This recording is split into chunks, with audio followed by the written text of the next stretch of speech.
Thank you, every single one of you, for joining today on Chosen Links. I am beyond honored to be doing this episode with each and every one of you. None of you are here by happenstance today. All of you have been invited because of what you have been offering to the world, to the community at large. The Jewish community at large has appreciated each of your efforts, and the pro-Israel community as well. Um, you guys are based all over the world, from Israel down here to where I am in Los Angeles with Nate. This is the first time I've ever had an episode where I'm not the only one sitting in the chair, and there is a very good reason for it. This is my very close friend, but more than just a friend, but an actual amazing professional in this world, Nate Looney. And I'm going to let Nate introduce himself and say why he joined today. Yep. So I'm, extremely excited to be a part of this episode. And it wasn't a, a off the chance decision for me to say yes to participating in this. Part of it being the fact that Boaz and I have been friends for close to a decade. We've traveled internationally together, been to his parents' house for Sukkot over the years. Actually have a relationship with his parents that's separate from our friendship that was created organically. So you can see that it's a part of the whole family. We're having over this guy that you're probably gonna like. He's at our Sukkot table. What's his name? And Nate Nate, Looney? What? My friend, not your friend. exactly. And so when Boaz approached me to be a part of this, I said yes, because really our friendship is a model of what it looks like to be in a relationship across difference. The two of us couldn't be any more different than we are, other than the fact that we're both Jewish and have an interesting sense of humor. Um, but I'm really grateful to be a part of this really important conversation. I think post October 7th, there are so many different things that are out there in the ether about who should be in relationship with who. And us together on this screen is an example of how that's inaccurate. So really glad that you all are here and ready to get into it. So thank you. And on that note, we're going to have this fun, organized chaos energy. Everybody speak your minds, but we're going to start first by us introducing you all with some short bios. And as people need to go, everybody will certainly understand. All right, alphabetized, no priority otherwise given. Bellamy Bellucci, born and raised in Johannesburg, South Africa, where Nate and I have traveled together. She began her ballet training through the National School of the Arts and the South African Ballet Theater. She received a scholarship and attended the Washington School of Ballet. 2009 gave her the opportunity to compete in the world's largest ballet competition scholarship, the Youth America Grand Prix, placing in the top 12. Bellamy went on to join Le Ballet Grandiva and Le Ballet Trocadero de Monte Carlo. I'm sure I mispronounced those. She has performed in Israel, Europe, Asia, Australia, New Zealand, North and South America. And due to bilateral hip replacement, she has taken on teaching, private coaching, and modeling. So we have someone that'll be joining us a little bit later, but I'm going to read his bio now. So Nissim Black is a musician, rapper, and spiritual influencer, using his platform to spread the message of Hashem around the world. Nissim's journey from gangs to Hashem inspired people of all faiths. He lives in Israel in Ramat Bet Shemesh with his wife and 7 kids. Not the only one on this chat with 7 kids. We'll get there though. Xaviaer DuRousseau, a political media personality and Gen Z cultural political commentator based in Los Angeles, like us. He uses his social media platform to educate viewers on politics, cultural debates, anti-Semitism, and combating propaganda. In 2022, Xavier became the first Black and the youngest member in Alameda County Republican Party history. He is currently a member of the Republican National Committee's Youth Advisory Council and a frequent contributor to Fox News and Piers Morgan. Malynda Hale. Malynda Hale is a singer, actress, and activist based in Los Angeles. She has utilized her voice and social media presence to affect change with social justice, including female empowerment, LGBTQ plus rights, veganism, anti-Semitism, climate change, and the Black Lives Matter movement. She has been a featured commentator on CNN and ABC News. She was named by Wired Magazine as one of the top influencers affecting the 2024 election and was one of 200 credentialed content creators at the Democratic National Convention this year. She is the owner of JMV Entertainment and the creator of Black Voices Heard Project. Lilaq Logan is an IDF soldier and an Israel advocate. She uses her wonderful platform to raise awareness about Israel's diverse population, calling out misinformation and challenging hate with bold, unapologetic truths. And let me just say, Lilaq is the one person on the chat who my wife found me. She was a big fan and follower there and said, you need to reach her. And I'm glad I did.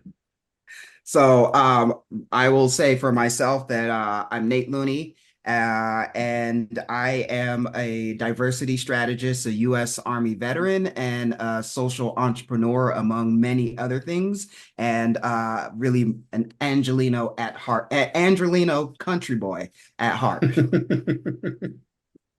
Maybe I should have read it because he was a little modest and left out about half of his things. But anyway, so we've got Tamer Masudin, a 27-year-old Israeli Bedouin and a graduate of Reichman University with a BA in government and diplomacy. He's an alumnus of the Argov Leadership and Diplomacy at Reichman University. He is a former journalist at Haaretz, pro-Israeli social media activist, former analyst at Cyberwell, combating anti-Semitism and hate speech in Arabic and in English. You forgot to mention that I'm a Mossad agent as well. Well, we're gonna leave that out. I'm assuming all of you are. We're gonna leave all the alphabet out of this. Of course. Rachel Moon is a social media influencer and the founder of Style Over the Moon LLC, a Washington, D.C. area-based fashion, lifestyle, and travel blog. In 2021, she started dedicating some of her social media content to raising awareness about the rise of anti-Semitism in the United States. And not long after that, started dedicating the majority of her time to being a pro-Israel activist. Ashriel Moore was born and raised in Dimona, a vibrant city in southern Israel. As a member of the Hebrew Israelite community, he grew up immersed in the rich cultural heritage and traditions of his community. After high school, Ashriel felt a deep sense of duty and commitment to his country, leading him to serve in the IDF for 3 years. His dedication and efforts contributed significantly to the integration and support of the Hebrew Israelite community within the military framework. Today, Ashriel serves as a prominent spokesperson for his community, utilizing his platform to advocate for social change and justice in Israel. Through his unwavering commitment, he strives to create a more inclusive and equitable society for all citizens. So, Mazi Melesa Pilip. Pilip. Let me get that right. Mazi is currently serving her second term as a Nassau County legislator for the 10th Legislative District of Nassau County, Long Island, New York. At the age of 12, Mazi immigrated to Israel with her family as part of Operation Solomon and would later enter the IDF, serving in their elite paratrooper brigade as a gunsmith. Following her military service, Mazi earned a BA in occupational therapy from the University of Haifa and a master's degree in diplomacy and security from Tel Aviv University. On the legislature, Mazi serves as chairperson of the Towns, Villages, and Cities Committee and is a member of the Public Safety and Health Committees. Most recently, Mazi has received national recognition for her work fighting anti-Semitism and as the author of the Mass Transparency Act in reaction to protest marches using masks to hide their identities in an effort to commit crimes. She lives in Great Neck with her husband and 7 kids. And as we continue, I see Nissim Black just joined us. Welcome. We already introduced you. I don't know if your ears were burning, but welcome in here. Welcome, Nissim. I grew up listening to your music, man. No, thank you. That means you had a good childhood, Baruch Hashem. Yeah, good childhood. Amazing. You're amazing. Thank you. Thank you so much. No, I for some reason I keep hopping in Don's the Google Meet, and I keep seeing Don, and I didn't see anybody else, so I almost gave up. Well, glad you're here. We're glad you're here, and all you missed was the boring prep and intros and so on. But this part is important, so you get to still listen to 2 more people we got introduced. So we have Don Samuels, who I have had the pleasure on actually having on a previous one of my episodes, one that was actually based around him. So Don spent 30 years in the toy industry, first as an R&D executive, then as co-owner of a toy invention studio. He earned Master of Divinity degree from Luther Seminary in 2001 and is an ordained minister. Don served on the Minneapolis City Council for 3 terms until his run for mayor in 2013. He co-founded the Hope Collaborative to showcase school leaders from across the country who had closed the achievement gap.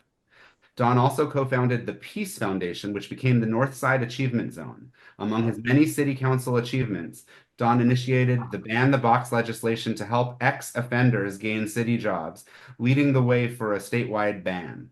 As public safety chair, he led to 7 consecutive years of double-digit crime reduction, serves on the board of Luther Seminary, the Center of Action Contemplation, Twin Cities Rise, and the Trust of Public Land.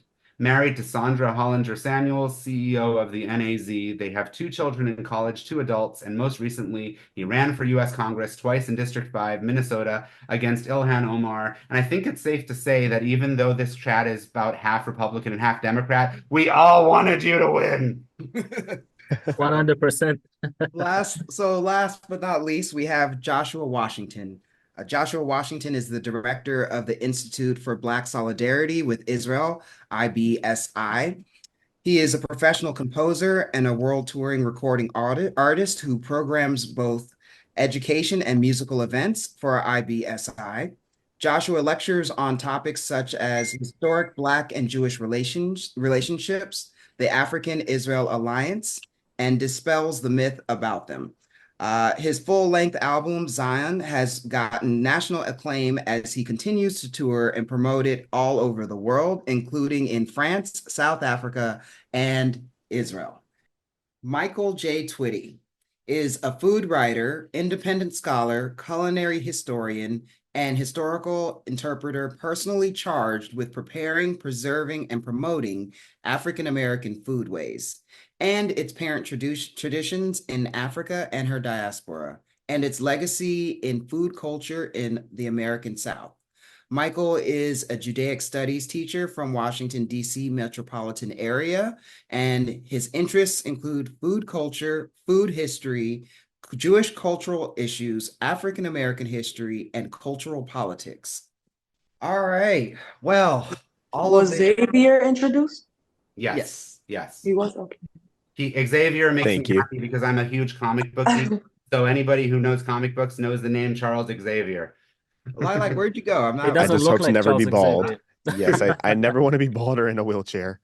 I mean, you know, at some point in time, all of us lose our hairline. No, not me, sir, Not not all. me. No, don't speak that upon me. I mean, We have bleaching great my hair is genetics. getting me there faster, though. Yeah. Xavier, there's a reason I wear a kippah. It's covering up a little thinness over there. Oh my I'm just God. saying. You might What be I onto will say something. to this is I've noticed my hairline reduce since October 7th.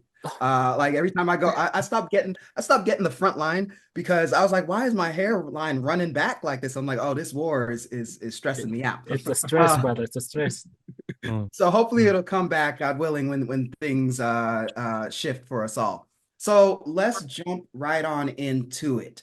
And we have 3 different areas that we're gonna kind of pick and choose questions from. So let's jump on into it. So I'm gonna go. Some of these questions come from random folks from our community. Some of them are questions from us. So we're just gonna. But one thing we should clarify. When I brought Nate on, the idea was, hey, how do you feel about co-moderating with me something with Jews of color? That was it. It was the general term Jews of color. We talked about it, and 10 minutes in, when he said to me, you know what? There's a whole separate conversation about Jews of color. We should separate from the conversation about the Black community, Jewish and non-Jewish. So we decided to have 2. And then after talking longer, he said, you know what? When I started talking about the Latinx community, the Jews of color, and Native American, all these others, he's like, there's a whole other conversation. So this is actually the first of 3 conversations. The reason I'm telling you this, that we're doing together, the reason we're doing this, and some of you might cross over and be on a second episode. The reason we're doing this together now with you is, what we're going to be doing today, therefore, is less of a focus about the whole aspect of what about half of you are, which is Black Jews of color. That will come up, But if you wonder why we're not digging into it as much, it's because that's going to get its own episode. That's right. And so also, a thing that we talked about is, oftentimes within the broader Jewish community, there's always a conversation around the Black community and the Jewish community. And Jews of color, often Black Jews are like, hey, what about us? Why are we not a part of these conversations? And it's really important that all of us with our different identities are in a space together talking about some of the things that we're going to be discussing today. So with that, let's jump into things because I'm looking at the time.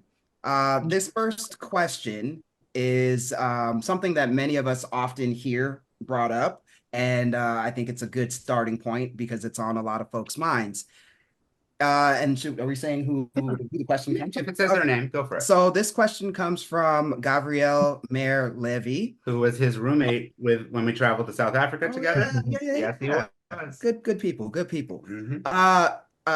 In the early civil rights movement, the Black community and the Jewish community worked together very closely. How did we lose that collaboration? How can we get it back? Can we get it back? Let's get into it. Okay.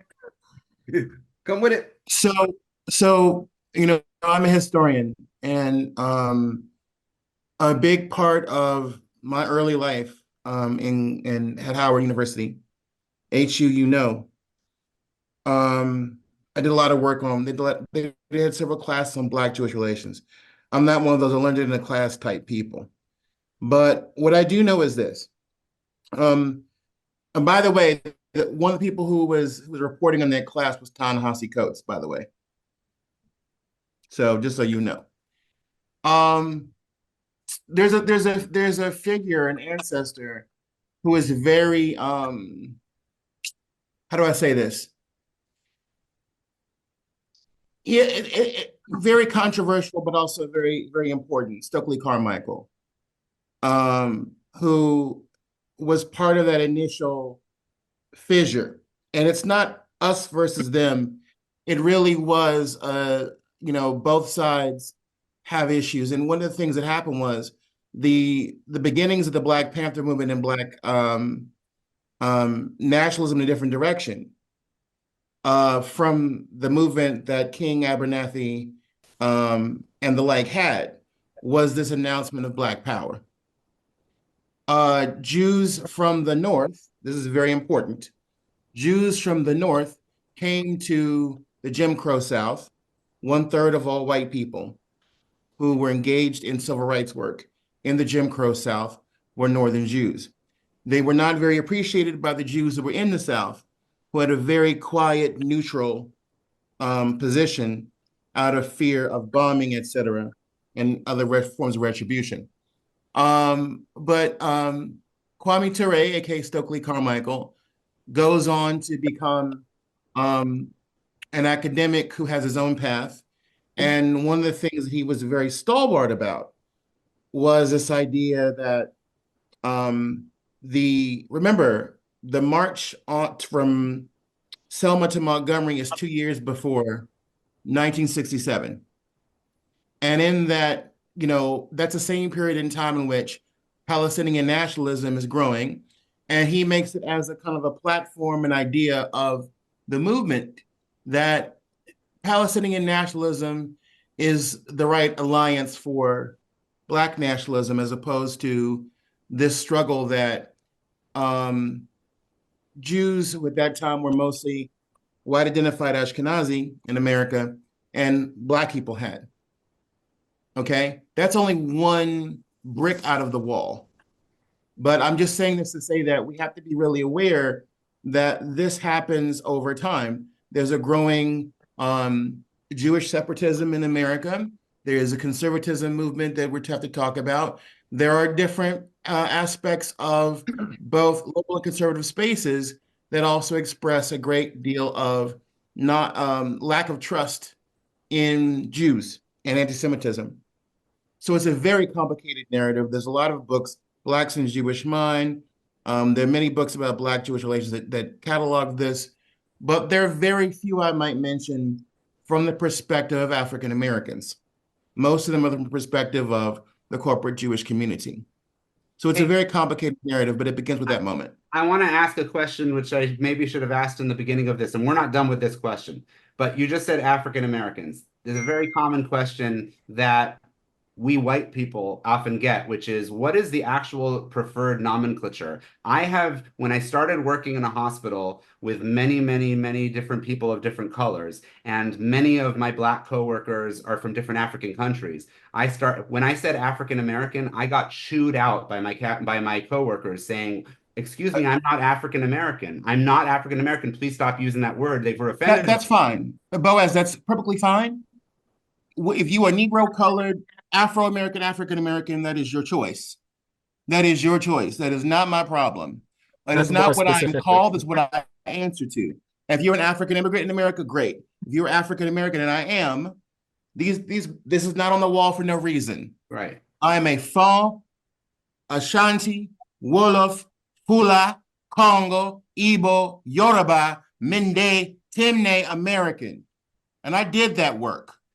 But the thing about it is, if you are, we say Black American to mean any Black person in the United States. Those of us, African American goes back to the 1700s. That is for those of us who have ancestry from those ships to this country and beyond, and those who are integrated into that collective. There are people who are Caribbean, African immigrant, who have been here, who calls them African Americans, their choice. So you can say Black people, for Black people anywhere in the world, African diaspora. We can say African American, those who would choose that nomenclature. But it's very important to understand it is their business. And this is also getting at some point. I want to jump back to the question is around this idea that we're a monolith, that all Black folks are one single mind, one single political viewpoint, one single experience. And you can have all of the different folks in the same Zoom room, and we all might identify ourselves in a different way. And I think that that's kind of what that gets to, is the fact that, like, as a society, we need to recognize that we need to let people self-identify, and keep it moving. Yeah, you can't really win with that. Not every Black person in America is an African American. Not every it doesn't really matter. Yeah. So can we go to the topic at hand? Yeah, you're gonna have to keep. Yeah, I would like to actually get back to the original question. I apologize if that diverges a bit. But Don Samuels is the one person on this chat, as far as I know, that would have lived through civil rights. And I would actually really like to know your perspective. You'll have to unmute yourself, but I'd really like to know what you think, having lived through it. Well, actually, not really. I came to the United States in 1970. To age 20 from Jamaica, but I was very, very laser focused on the civil rights movement as a philosophical kind of magnet for me, coming from a very classist society at the bottom part of it. I observed the civil rights movement with great admiration.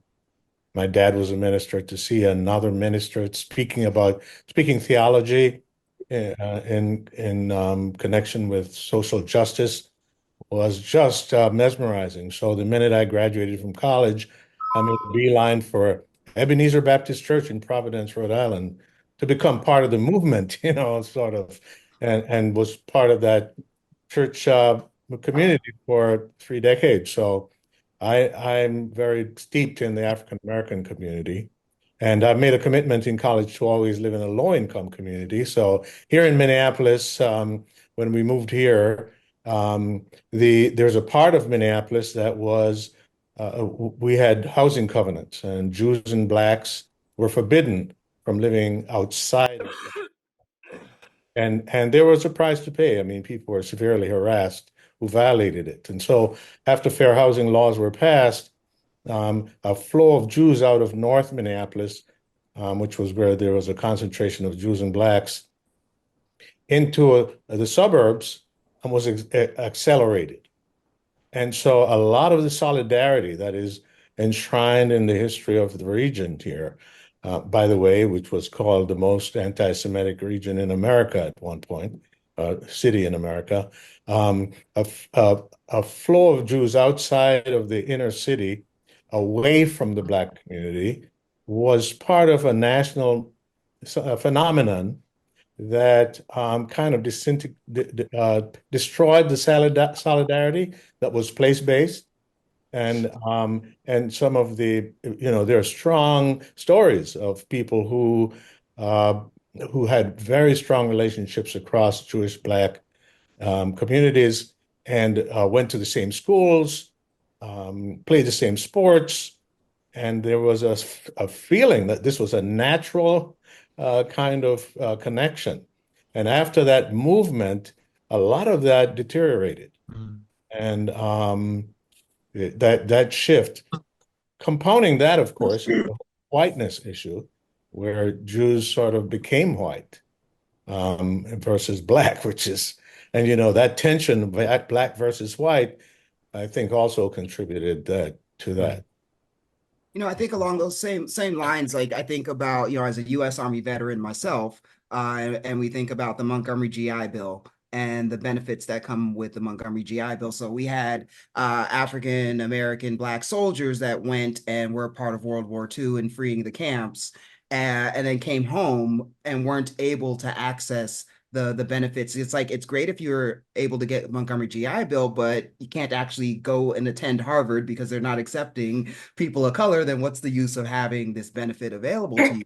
So I think that what you're getting at here is around the tension points that have existed that are really uncomfortable, but they're uncomfortable truths about the lived experience between our two communities. It almost seems as though it's a tsunami or a storm that happens internally.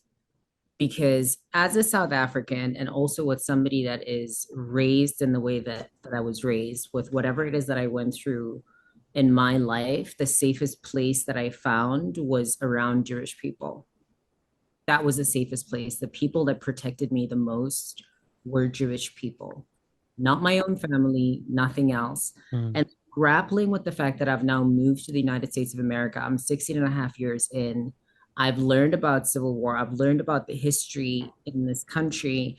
The disconnect for me comes racially when I am supposed to now adopt a history and a life that isn't mine, whereas people don't see past their own words and their own worship of a certain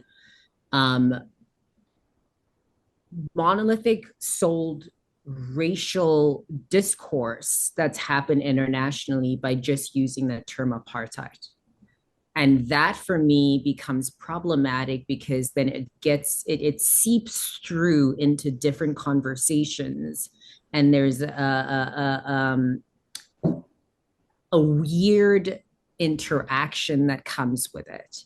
And I think as a Black person, I will never not be proud of being a Black person. That's not a question. What I've found now is that my Blackness is being questioned, not just from people that look like me, no matter where they get around the world, not just from a religious standpoint, not just from being a Zionist, not just from anything else. It's about the fact that I will not accept and take on their history as my own, because they're not willing to look past what happened in the Civil War, what happened with slavery, what happened. And as a South African, slavery was not, it's not a construct for us as something that we've had to go through. We've gone through apartheid, we've gone through segregation and other things in terms of colonization, but understanding slavery and that pathway is something that is different. I'm willing to listen, I'm willing to learn, I'm willing to be there and have a space, but I feel like there's no connection from the other side going, hey, what is that actually like? Especially as somebody that is first generation post-apartheid. My parents couldn't go to school with people that look like you, Boaz. They didn't go to school with other white people. They didn't speak English. And I'm somebody that learned English at a later point in my life. Whereas it should have been something that happened right away. And, yay, new life, BEE, Black economic empowerment, affirmative action, everything, reparations, switch from one power to another. And that happened to be a racial thing that is still currently happening. Dealing with that and having that embedded inside me brings so many different questions as to how people look at us, not just as Jewish people that happen to be of a different race, that is something that is so separate from what's being sold to the world, as in Ashkenazim and white, that's it. That's the end of it. That is Jewish, and here we go. But the level of openness for people to having to listen to a conversation when it comes as close to something like, you don't even know what apartheid actually is. You don't know what it's like to be first generation from people and having to have struggled to see your family struggle with alcoholism, drug addiction, suicide, everything else because of what they've had to go through, or having an uncle that fought within the White Lions against apartheid who was assassinated. The difference in this conversation for me, where I can find some kind of connection, is, thank goodness, it's through Judaism. But what my question is in moving forward is just like, I am just trying to understand. I'm just trying to understand. So I can't really answer something if I don't understand, if there's no openness for that. Lilaq, you wanted to say Yeah, something? I wanted to go back to the question because I feel like we're moving further and further away from the question that was asked. We have to understand that there's a difference between civil rights time and now. There's technology, there's a different generation. And to be quite honest, I don't want support from someone because we supported them in the past. I want genuine support. And the way that the African-American children, let's say the children that their ancestors were in the civil rights, the way that they were raised, the way the people they hang out with, the things that they see, we can't expect them to march with us like their ancestors did. The pro-Palestinian movement is embedded in that culture. Their friends, the people they hang around, Muslims, it's a whole salad of a situation. And I don't want someone to march with me or support me because the Jewish people supported the Black people. I think it'll be nice that they support, but not if it's because we supported them. We supported them because it was the right thing to do, but in their belief system and what they think and what they see, that's not what they want to support. And the way the media portrays Israel, if I was in America and I wasn't Israeli and I knew nothing about it and I got those pictures from my media, I'd probably feel the same way. And that's because the generation today resonates and connects more with the underdog. And that's what they are in this situation. That's what's seen in the media. So I doubt if in the near future we will march together again, and if we will be in that situation again. I'm happy it happened in the past as part of our history, but I don't think with the generation that I'm a part of, Gen Z, I don't think we have that. No hope. We just. Can I piggyback on what you were just saying, Lilaq? Because I mean, Of course. so I think, first of all, you hit the nail on the head, especially at the end, and that is that a lot of asking like what happened, a lot of it was intentional, right? And I think Michael even talked about it when we were talking about the 6-Day War, just before 67. There was a lot of internal strife, even just within the Student Nonviolent Coordinating Committee, or SNCC. Like, there were people who were even more radical than Kwame Ture and SNCC who were pushing for this narrative because that was the intention from Yasser Arafat and the Palestine Liberation Organization was to target Black leaders to hop on their cause. And it didn't work at first. And part of Dr. King's statements about Israel was actually in response to that, because there were those in the Black Panther Party and there were those in the more radical parts that were latching on to it. But over time, that became something that was accepted into the civil rights struggle. And that's how you get to I think 1975, when the UN passed the resolution, Zionism is Racism. That was like in the making, from the 60s. And part of that is what's happening now, is that I think there's our voice as Black Americans is our voices are very powerful, and a lot of people, realize that, and that's why they try to use this for whatever their cause is. I mean, I follow a lot of you guys and watch your content. I mean, especially like Xavier, my wife, and I love watching your stuff. And like Mazi, like I want to connect to you. And there are other issues as well that people know that if I can get the Black people to say this is cool, then the world will listen to that. If I can get people, if I can get South Africans to say Israel's an apartheid state, that will resonate. And it's because they have no real movement of their own. So they what they have to do is like, like cheating on a test, like look over our shoulder and then copy what we're doing. And so all that being said, still there are a lot of there's a lot in the Black community now who just aren't aware of what's going on. And so when we travel and we talk to pastors and stuff, we'll cite stuff like, did you guys hear about this statistic? They said, I think it was like 1,000 Black pastors wrote this letter condemning Israel, and no one's even heard of it before. And we were like, yeah, it's because they didn't do it for you guys. They did it for themselves, right? There were a lot of Black leaders around who either don't subscribe to it or just aren't really as aware to what's going on. But there are enough of us that are willing to be used as mouthpieces that it sends that message that, Black people hate Jews or Black people hate Israel. And that's just not it is some of the reality, but it's not something that's as widespread. But unfortunately, like Lilaq said, the media, the propaganda that targets us specifically, and then our general just lack of knowledge in like around this, what we're talking about now, they become susceptible to it. I just want to stir the pot a little bit. You see, I'm not Jewish. I am Black. I'm Muslim. And I saw I think a couple of weeks ago, a post by Cori Bush in which she took an image with some of Palestinian representative and she posted it. And the caption was, the struggle of the Black community and the Palestinian community is unite, or something like that. Yep. And as someone who's Black, who grew up in Muslim towns and in Arab cities for the majority of his life, that pissed me the fuck off, to be honest, because I was looking at this and I'm saying to myself, you are saying the Black community, the struggle of the Black community and the struggle of the Arab community, the struggle of the Palestinian community is united and common.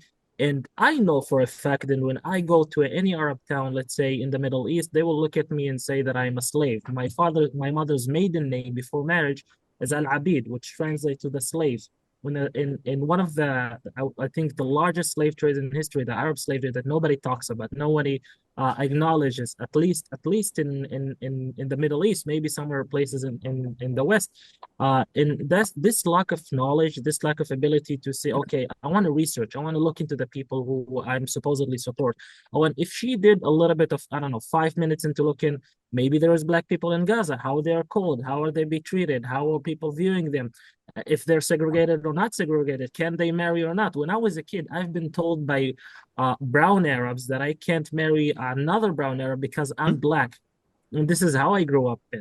And to see that this translates also to the lack of knowledge in let's say the leadership position in the Black community, from the left and from the right, I can see it here and there.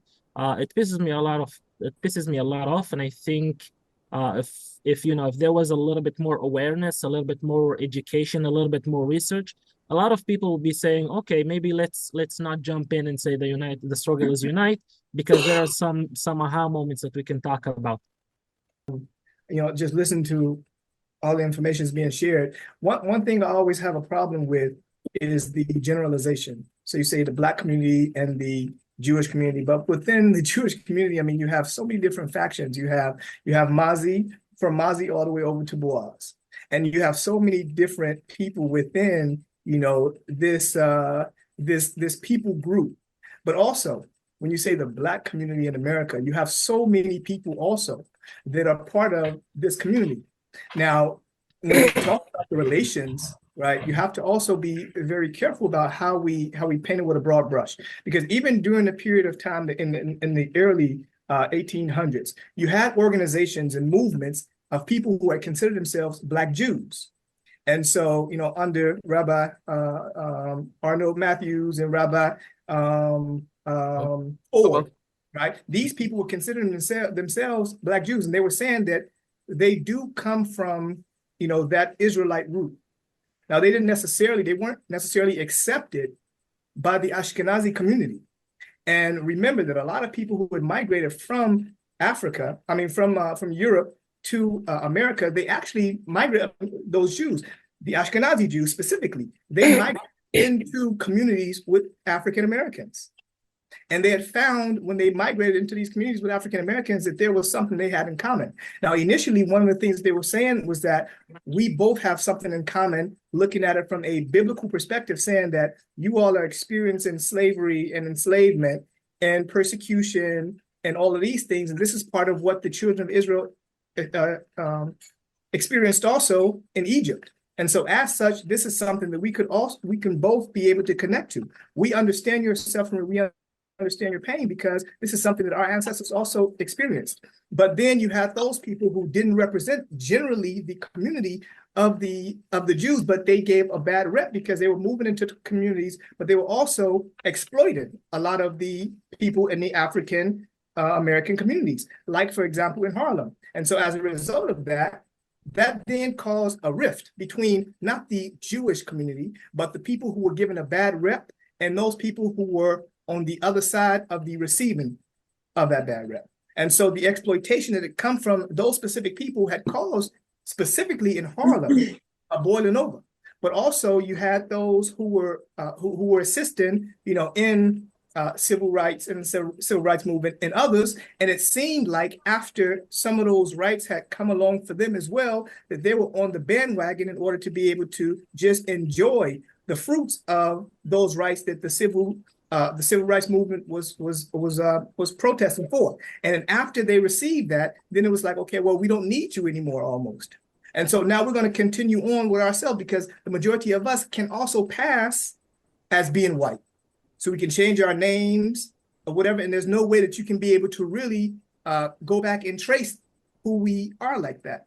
And so you had those people who had felt like they were being taken advantage of. You had those people who seemingly were taken advantage, but then you also had those people who genuinely wanted to continue to develop a relationship that'd be a long-lasting relationship for a greater cause, because they did see that they had a lot of things in common. And so when we, for example, came to Israel from America in the 1960s in the height of the civil rights movement, and we migrated to Israel, we migrated to Israel for the purpose of reconnecting with our brothers and sisters who were here from wherever they came from, whether they came from Europe, North Africa, South America, wherever, Arab countries. It was a desire for us to be able to connect to everybody here. And one of the things that had happened in those early years as well, that also happened with the Ethiopian community, was that they were not accepted either by the Ashkenazi elite that had established themselves in Israel. And so it was given also the vibes of racism, discrimination, and so having people deported and saying that you're not a part of, the Jewish family, you're appropriating someone else's culture. Those things caused a very deep rift. And so every now and then, when something happens that it opens up the old scars that had never really been taken care of, then you see there's another boiling over.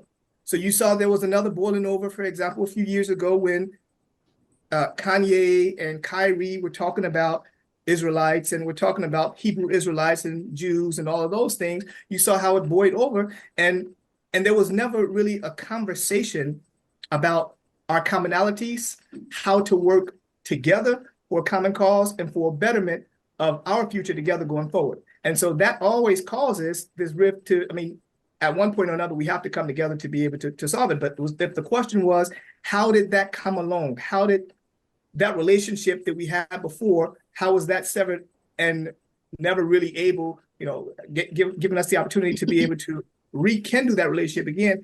All of these moving pieces, they all had a part in that puzzle. And we never went back to the drawing board to be able to bring everything back together. So that's why it's the way it is. And I think even with that, it's looking at the fact that none of us are a monolith as a community, and that there's so much nuance in communal identity, Jewish community, non-Jewish community, that and the touch points and pain points look different across the board. And the fact that we're talking about this and talking about all of these different segments and sectors where there are scars and wounds that have been sort of glossed over and glazed over, all contribute to where we are at today.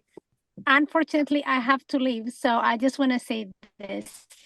First of all, thank you so much for all of you for supporting Israel. And Lilaq, I know you're a soldier. I salute you and thank you for everything you do, and you're doing an incredible job. So, everybody has a different experience. You're right. I have my own experience as well. Being born in Ethiopia, coming to Israel during a civil war in 1991, during Operation Solomon that took place in the middle of a war, and coming to Israel, to a new place where I was almost the only Black person in the class. And coming from third world country to a beautiful modern society that really accepted me, adopted me, which later on led me after my army service and to go and to educate myself to have a bachelor degree and master degree. So that experience is what really right now gave me the floor, or you see in my social media, my engagement, my support to Israel, because my own experience, my family experience was amazing. Now, by saying that, nobody is perfect. No country will be perfect. Racism is everywhere. Every corner, everywhere, even in Ethiopia, within Ethiopians, there is a racism. So the same thing in Israel. No, everybody really loved me and were there for me, but there were a lot of people who really helped me to achieve my dreams. And that experience is different from the government experience, because I know the Israeli government did so much for the Ethiopian community that really took us from a third world country to advance society. The process that we went through was difficult. It was really almost impossible for people who serve, like used to be farmers, to come to modern society and all of a sudden overnight to adapt. It was a big challenge, and the Israeli government did so much to help our community. And within the years, we see the success of that community. So you see, everybody has a different experience. And my own personal experience was an amazing one, and therefore I see, I'm voicing myself a lot, and I would like to the African American community really to explore the reality, to understand the truth. Is really, for me, it's very personal when I see when they are generalizing things and they're calling Israel apartheid country, and they don't know a lot about Israel. So many great facts about Israel. I want them to educate themselves. I want them to give the opportunity to go or to visit, to meet people like me, and then to judge Israel. But without any knowledge, just to go with the lie and spreading a lie and really hurting the Jewish people here and Israel, it breaks my heart. And by the way, I know you're about to leave, but we all owe you a round of applause for what you just did. I think it's the first county in the whole United States, I believe, to actually ban these damn masks. If you want to go out and protest us, you're going to show us your faces. So Thank you. Exactly. You came Thank in. you.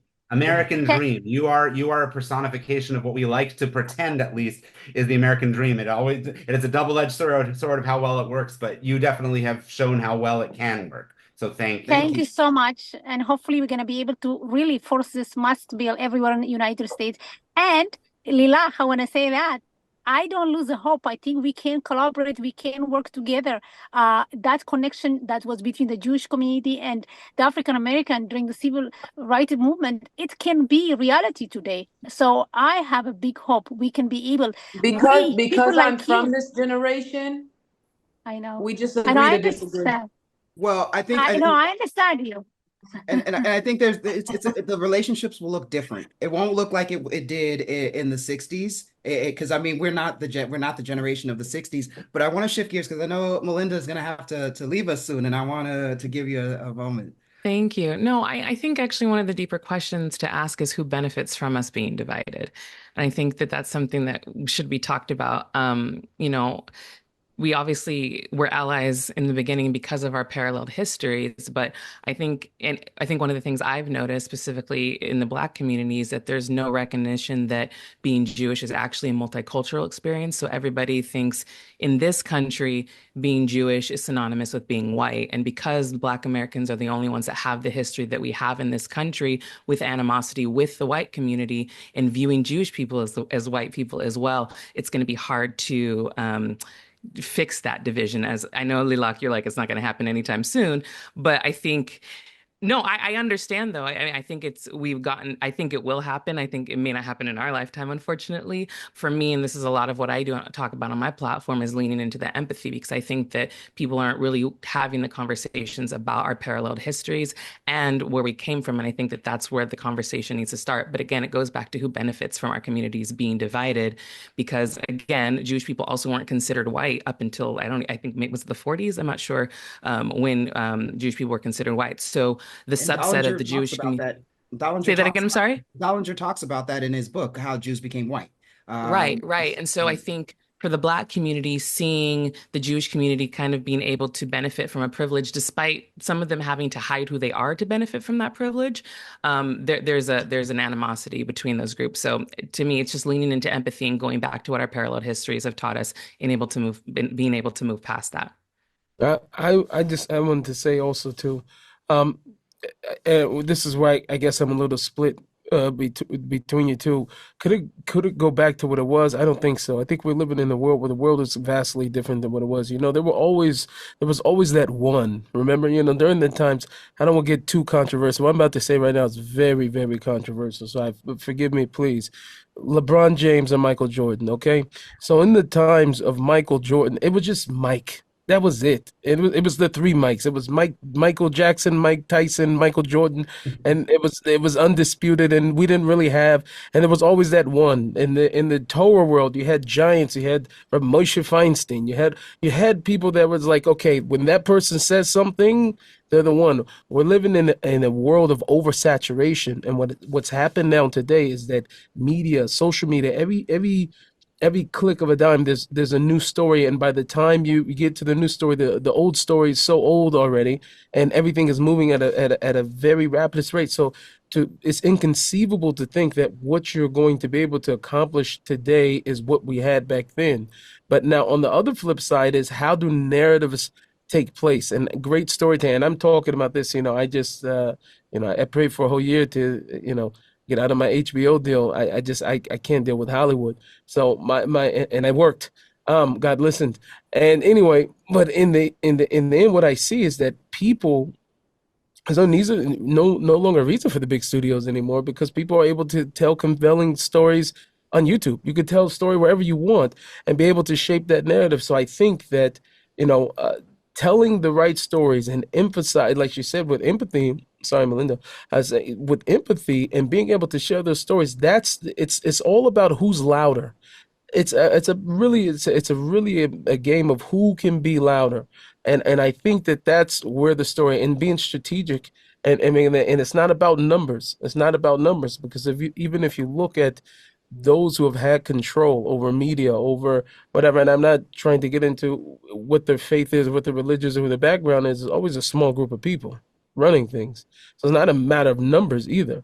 So it's a matter of strategically being able to tell stories that are emotionally compelling, that bring people together, that make people realize. And the days of, like, even tragedy doesn't work like it used to. 9/11 happened, all of America was together like that. We're already now so far away from a world like that. And like these type of things don't even exist. It's like on to the next disaster. Let's get on to the next thing. You know what I'm saying? Let's move on.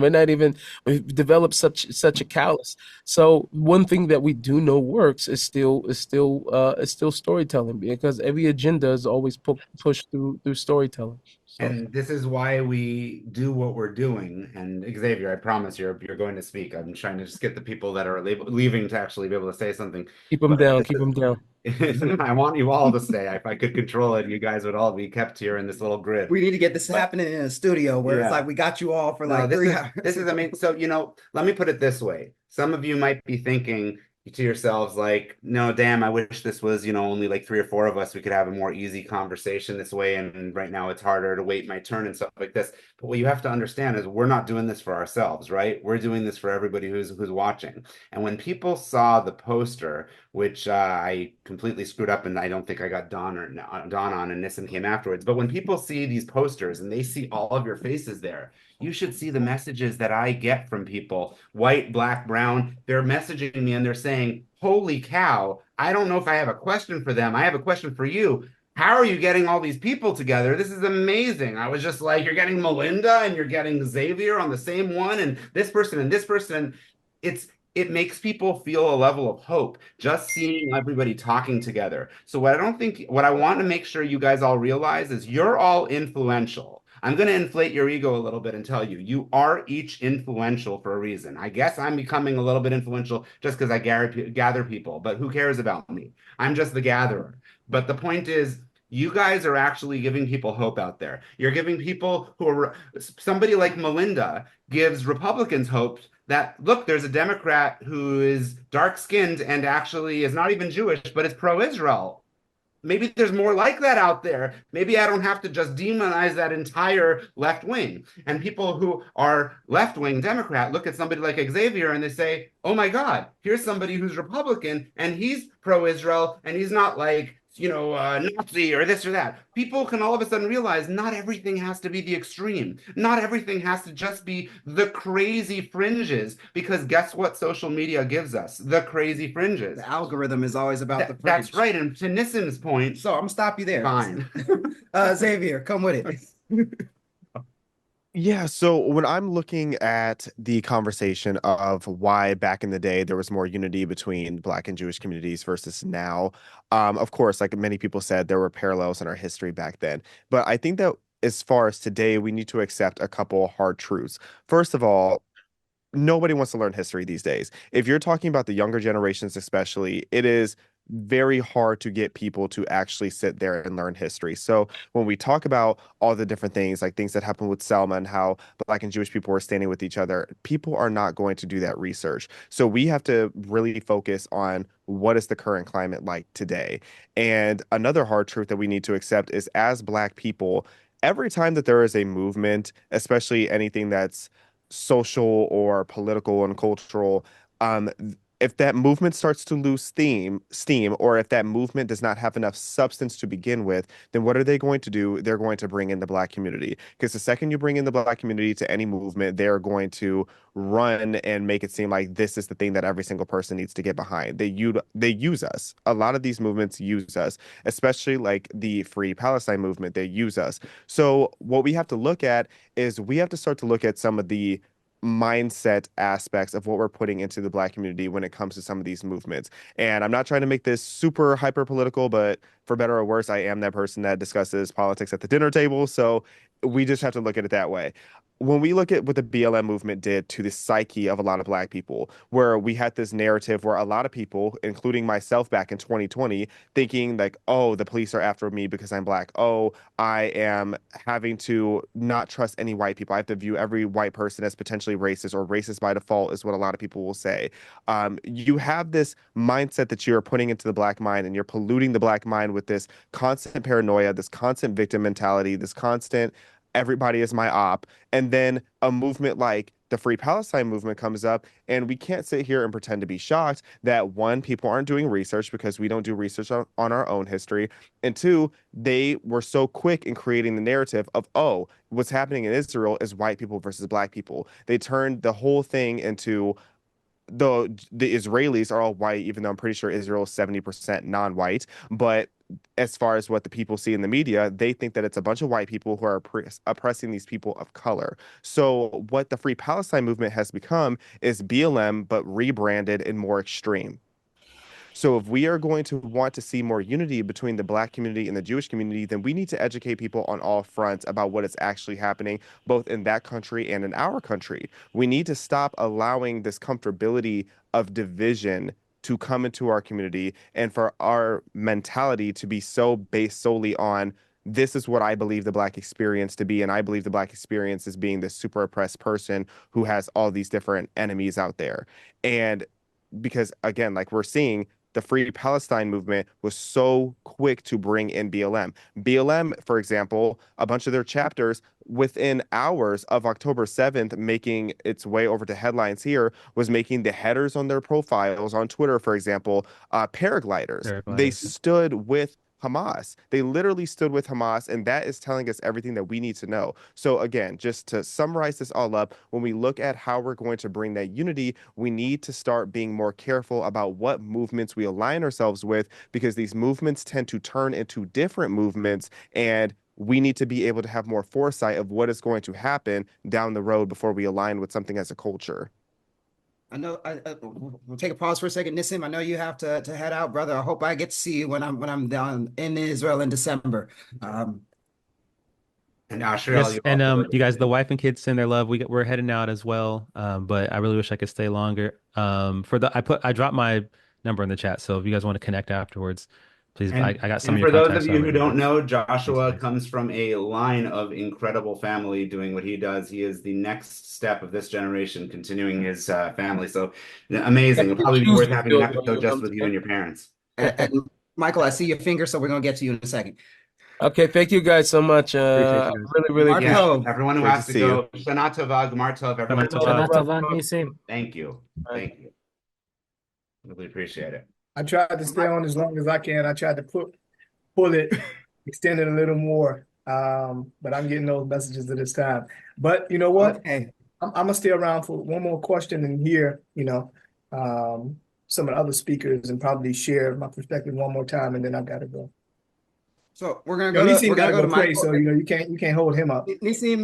Nissim's already davening now. But Yeah. Michael, we're gonna go to you, and then we're gonna get to the next question because we've only gotten to one question on our list so far. That's Wow, great. huh? That's fun. How long is the list? The non-Jews are like honorary Jews here. You ask one question and it becomes a whole thing. Not that long of a list, but each question is pretty heavy. But we won't get to them all. Don't trust worry. me. Don't worry. Yeah, it's not. Michael. Yeah, I just want to make a quick response to what Xavier said.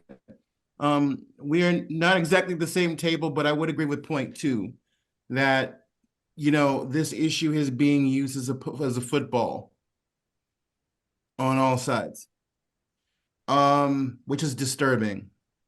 I'd also say that I'm here as a Black person who is Jewish and a Jewish person who is Black, who is also an American. And one thing I have to say is that we have some deep issues in our own community that we have to address. I believe one of the founders of BLM, and I'm not attached, I believe in the statement, but the movement is a whole other thing. Because I'm Black, I'm conservadox, and I'm queer, and I'm Southern, and I'm a bunch of labels. But I believe one of the founding members is also African American and Jewish by ancestry. Okay. And one of the problems that we have in our own world here is, we've talked about the diversity of the communities. Well, what does it mean to be Jewish in America? I'm in a community, I'm in multiple communities where it's not hard for me to find other progressive people as a Jew in America. I find myself also alienated, like a lot of people who are traditionally practicing, because to go into those communities, and I mean, and also those communities, I'm not a queer person. I'm just a Black Jewish guy who they don't want to marry their daughters. But it's great that I'm there. But the other part is, in one community, we have children and grandchildren who do one of the kids who I used to teach at Temple Bethany. I've taught over 15 years Hebrew school in America, and across the entire spectrum: Orthodox, Conservative, Reform, Reconstructionist, Independent, Havurah. And one of my students, I think, made a very cogent argument about speaking on behalf of Palestinian human rights. Very cogent argument about that. And I was proud to see that, while another teacher was very disappointed. And I said, well, there were limits to what he said and boundaries, but essentially what he said was something that we can work with. But it means being in a community where the children and the grandchildren are going one route, and the people you pray with have a certain political bent, which I don't ascribe to. And also the constant going back and forth. Nate knows this. People who follow me on Instagram know this. In 24 hours, I had a very closed-minded, also African-American, Jewish Orthodox person say that I was not a Jew, and I lost followers. And in that same 24 hours, I had someone DM me and say, why am I not burning the Israeli flag? I want y'all to understand that for a lot of Black Jews, not Jews of color, Black Jews in America, from Orthodox to Reconstructionist, and outside of those movements, period. We might be biracial, we might not be not attached to whatever. We're experiencing a football moment where we are tossed and asked, our loyalties are questioned. You know, where in it's especially true in queer circles. The thing to be is anti-Israel. And I am not a Netanyahu guy. I'm not a Bibi guy. I've been to Israel twice. But I think what people need to understand is it's about the human beings. It's not about the government. It's about the fact that, you know, Brother Tamer, when I was, one of the first things that happened was someone put a post up about the Black Arab presence. And someone said immediately, why are you Blacks making this about you? And it really, which is the post meant to educate African Americans about the fact that there is a Black diaspora that is there, that's been there for quite some time, that's on every side of the spectrum. But they didn't want to hear that. And the language that you see in social media is so disruptive because it's very targeted. I don't know if it's a movement. I can't ascribe that. All I know is that when you read about this subject on predominantly white circles, there's one message, but when it comes to us, it's racialized. It's in American terms. And while where we have the gold standard of racism in this country, it is not the only racism, only situation in the world. It's not even the oldest. And when I look at social media now, every single post on a majority Black forum, there's someone who says, they're not even Jews, they're Europeans. When I tried to make an argument on one post about this, about an Ethiopian Jewish girl's experience in LA, this is what I got back. Do better. Well, I said, no. I said, I sit next to my congregants of different backgrounds in a shul. And Jews, we argue, we debate. The Christians, you sat on your knees on the floor of the first church. That's how you became AME. You had Black Catholic churches, separate everything. High noon on Sunday was the most separate hour. In Islam, okay, there are different situations. But why do we even have to have an NOI if it was so integrated? But with Jews, we argue with each other. And the argument that I got was, see how they are. See how they are.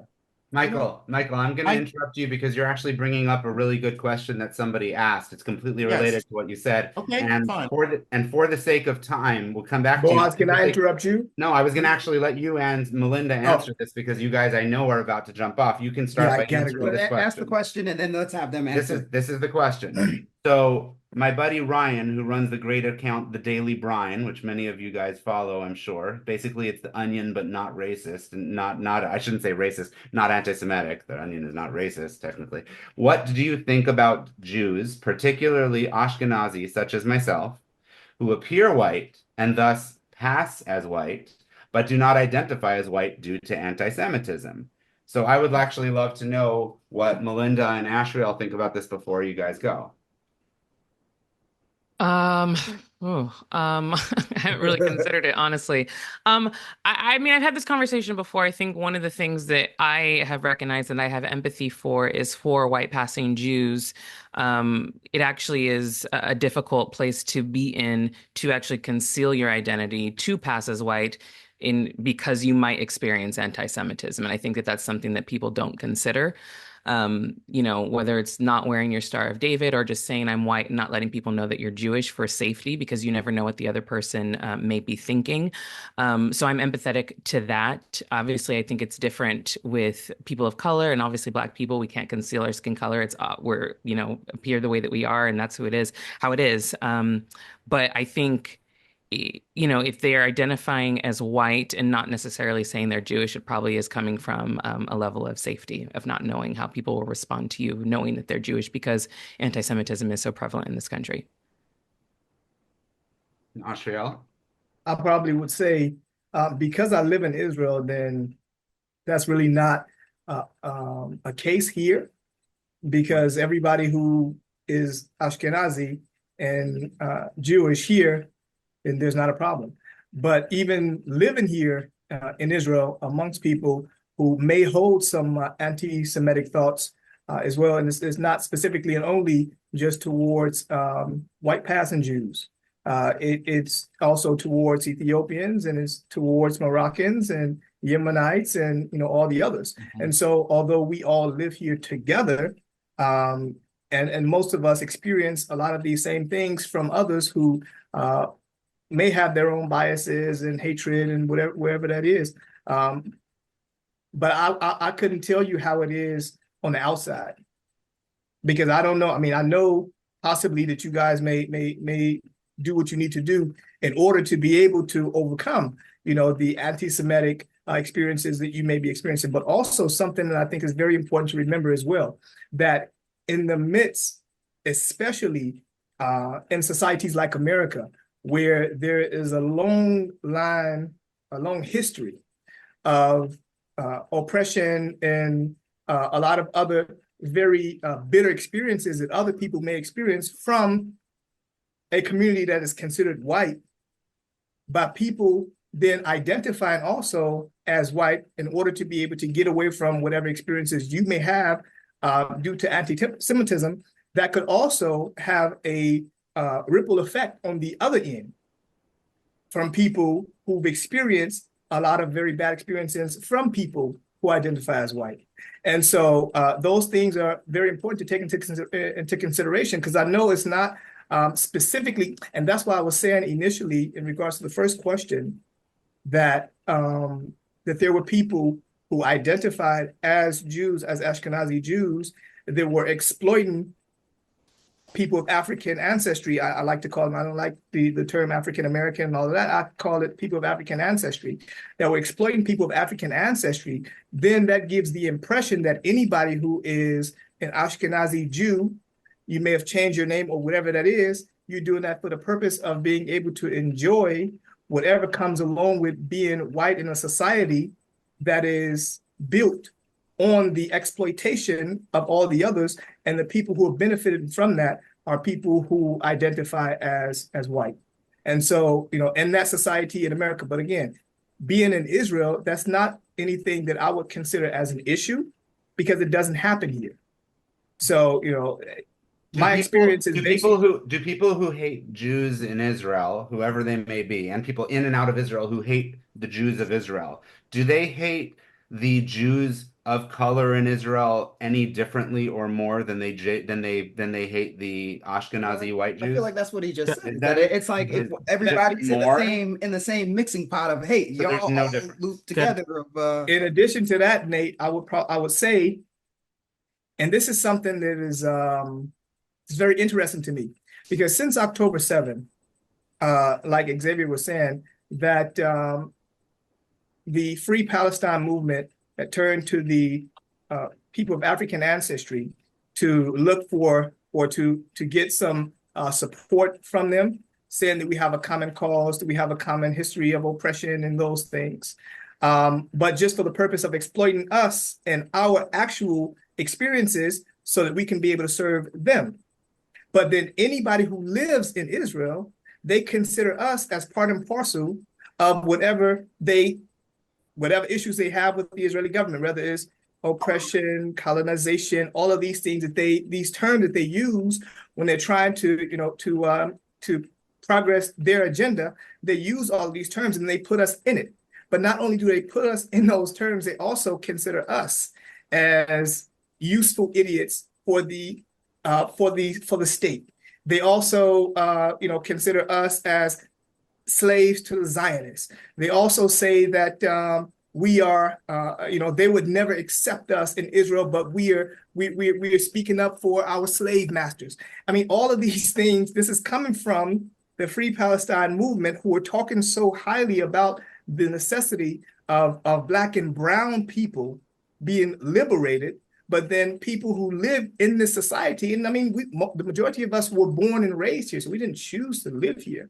And also we get along pretty well also, by the way, with Palestinians and with others. And by the way, if you didn't know, there are Afro-Palestinians in Gaza, in the West Bank, who are also being oppressed by people who consider themselves Palestinians, who are then speaking to our brothers and sisters in America, saying that they need to join on to the Free Palestine movement to be able to assist, while their sister organizations are destabilizing all the African countries on the African continent. So I'm talking about Al-Shabaab, and I'm talking about Al-Qaeda Sahel, and I'm talking about Boko Haram, and I'm talking about all of these organizations that are destabilizing all the African. I'm talking about the fact that the Muslim movement since the 7th century have colonized all of the North African countries, who have their own societies, their own history, their own backgrounds, their own culture, their own traditions, and have made them part of the Arab world,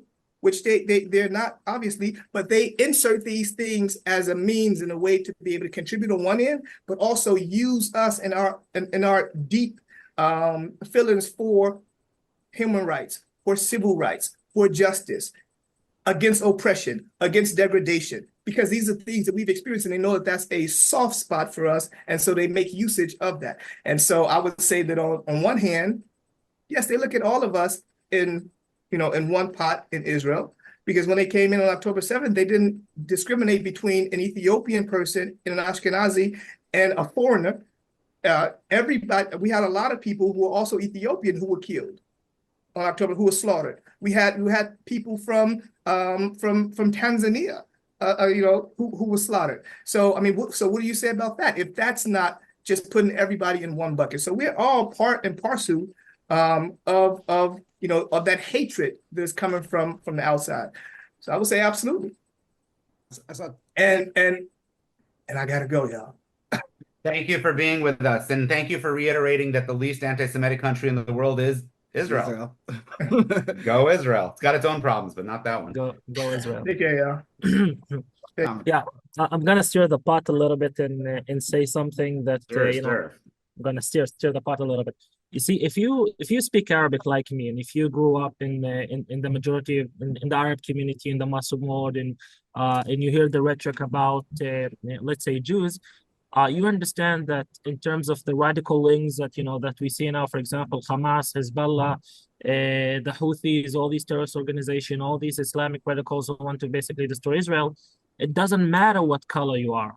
You're a Jew. It doesn't matter if you're a pink Jew. It doesn't matter if you're a purple Jew. It doesn't matter if you have a rainbow hat on your head or something like that. It doesn't matter, because as long as you're a Jew, you are the enemy. And Ashriel said it before, like it was very evident during October 7th that it doesn't matter if he was a black Jew or white Jew. For them, it was like a valid target. And this is something that we need to take into consideration. Also, for me, it was that point exactly which I linked to my previous point, in which I said that when it comes to uniting, the intersectionality of struggles, you see, because the look of it is from our point of view as Arabs, we are the oppressed when it comes to speaking in English and speaking internationally. So we want to come to America and want to talk to your brothers and sisters in America. We want to talk in the language that they understand. So we talk in the language of oppressed, apartheid, slavery, white colonizers, all these kind of things, so that we can get as much support from the international community as it is, because this is the language that currently, right now, at the moment that we're standing in, this is a language that the West is talking in. And when you come to the Middle East and you move to, I don't know, let's say Iraq, and you talk to the average person that is really anti-Zionist and is really anti-Israeli and he doesn't like Jews, you'll hear that the vast majority of the rhetoric is against Jews, and it comes from a really deeply messed up religious place. And I said this as a Muslim. It comes up from a really misplaced religious faith, I would say. So it is important that we are having this conversation. It is important that we're having this discussion between ourselves. It's the different experience that we have as a community, I would say, of both Black Jews, Ethiopians, and Hebrew Israeli and other groups. But for seeing eye from the outside, it doesn't matter. And I want to emphasize another important context is that in my opinion, most of the engagement that we're seeing in campuses right now, as of today, is not organic per se. It deeply plays into, rooted social issues that, in the West and in colleges, they talk about a lot. But most of it also come from, deeply troubled Islamic states such as Qatar, such as Iran, that, likes to steer the pot a little bit more than what I like to steer the pot, to make sure that people go outside in the streets and riots and talk and make noise, because this is, in a way, they're talking in a language that you guys understand here in the West. I'm gonna, go ahead, Bellamy, and then we're gonna just kind of switch gears a little bit, because like I said, we got a few more things that we're trying to hit. I just want to say this really quickly. Like, I think for a lot of people, what is problematic when it comes to me is the fact that I'm not liberal. I've never been liberal. They think that it's a new thing that came out of nowhere. And within American politics, like, I've supported the person that people hate from day one. And what I didn't realize is just how much of a downfall that comes with, because I don't fit a narrative of a certain side that can be used as a ploy for whatever messaging it is that they're going for. It wasn't enough that I was one thing. It wasn't enough that I was one thing. And then once it was like, okay, you're a transmutant ninja turtle, so we're going to use you in that way to then like sway people in being like, you can be Jewish, but you can also be anti-Zionist. Like, there's something warped about a certain culture that has been pushed so far, as we've been talking about, that bugs me, because this is a space in which I can speak in where people can disagree with me and it's fine, and you move on from it. Culturally, moving forward, there is something that needs to change where you can have civil discourse with people, not agree with them when it comes to religion, not agree with them when it comes to anything else, but still be civilized enough to understand that there is learning that needs to be done on both sides, or wherever you are, politically, religiously, pro-Israel. People on the other side don't want to listen. These people went to summer camps where they were trained in wording and how to come together. And there's a whole machine behind something that we're trying to dissect. That's all I have to say. Thanks. Bye. One thing that I'll say before we get into this next question that you just brought up for me, Bellamy, is the fact that there's a tremendous opportunity cost for allyship in this season. And part of the challenge that we're seeing is that there are folks that, that understand what October 7th was and how horrific it was and everything that's come since then, but have remained silent. And they're doing so because of the pushback that they know that they'll receive within their communities for speaking up and speaking out. And that's part of the reason why the fringes are so loud and getting so much airtime, because there are folks in the middle that are just like afraid of losing their followers because they say, what happened on October 7th was a tragedy. And so that kind of, and part of what I'm gonna tell you, this conversation is really giving me life. This is a mix of people that I have not been able to engage with. And I think that this conversation we're having is so important. I'm going to read this next question because it actually comes from somebody that I know, Michael Valdes. Hot Jewish energy. Hot Jewish energy. He actually traveled with me to Israel this past June. We brought a delegation for Pride Month and spent the majority of our delegation in the South in Beersheba, supporting the Beersheba community. Not Tel Aviv, not Jerusalem. We went where people needed the support the most. Okay, so here's his question. What can we do to build bridges between the Jewish community, the non-Jewish Black community, and the Black Jewish community? Let's go back now. Let's go back to Mazi, who's like a sequel to a movie where there's that stinger at the end. We're like, but wait, we're gonna come back for more. What an honor to get a politician who wants to come back to something she doesn't have to be on. So, Mazi, what do you think, considering you actually help legislate some of these things? You'll have to unmute though. Or maybe not. I think you might have froze for a second. Lilaq, oh wait, no. Lilaq. Lilaq. I told you it don't matter. Call me No, what it you matters. want. Names You matter. can say Names IDF matter. soldier. You can say Logan. You can, whatever it is. All right. Can you say the question again? Because the questions get swallowed up in everything we say after. So Sure. just- Okay, I'm gonna read the question again. So, what can we do to build bridges between the Jewish community writ large, the Black non-Jewish community, and the Black Jewish community? Okay, as an Israeli, I'm just gonna say this. There is a huge disconnect between us at the moment, whether it's the riots, whether it's these disagreements, and I don't think too many people want to support people who are not supporting each other. That's within the Jewish community, I'll say. I want to make it clear I'm not a Jew. I'm speaking as a non-Jew. When it comes to trying to build bridges with certain groups, I don't think we should force them, because anything we try to force won't work. And it kind of connects to the question with the civil rights and what Xavier said. We keep looking. I feel like this question is us looking to build a bridge with the Black community when there's no need. People who need or want to support us will. And I don't think that there's this golden something or a treasure on the Black community side that if we connect with them, then, oh, we won. When you talk to someone who actually lives through this and goes through it, it really doesn't matter what color the person is that supports you, what their religion is or what they believe in. We want genuine support. And that's why I made it very clear that I don't want anyone to support me because I supported them. And I say a lot of things that are controversial. I say a lot of things that are not, people don't agree with. I lose followers from Israel. I lose followers from America, from things that I say, but it doesn't stop me from saying it, because at the end of the day, it's my experience as a person who lives here. And I appreciate the support. I do. But at the end of the day, the people who actually live here and are actually living through this, I don't think that there's too much importance in getting the Black community on our side. And I feel like the more we target that community and the more we want them to be with us is the further they'll go away. Because it's like we're targeting and we always want the Black people to be with us. To be fair, like, I don't care. I don't want uneducated people on my side. I don't want someone who doesn't know what's going on my side.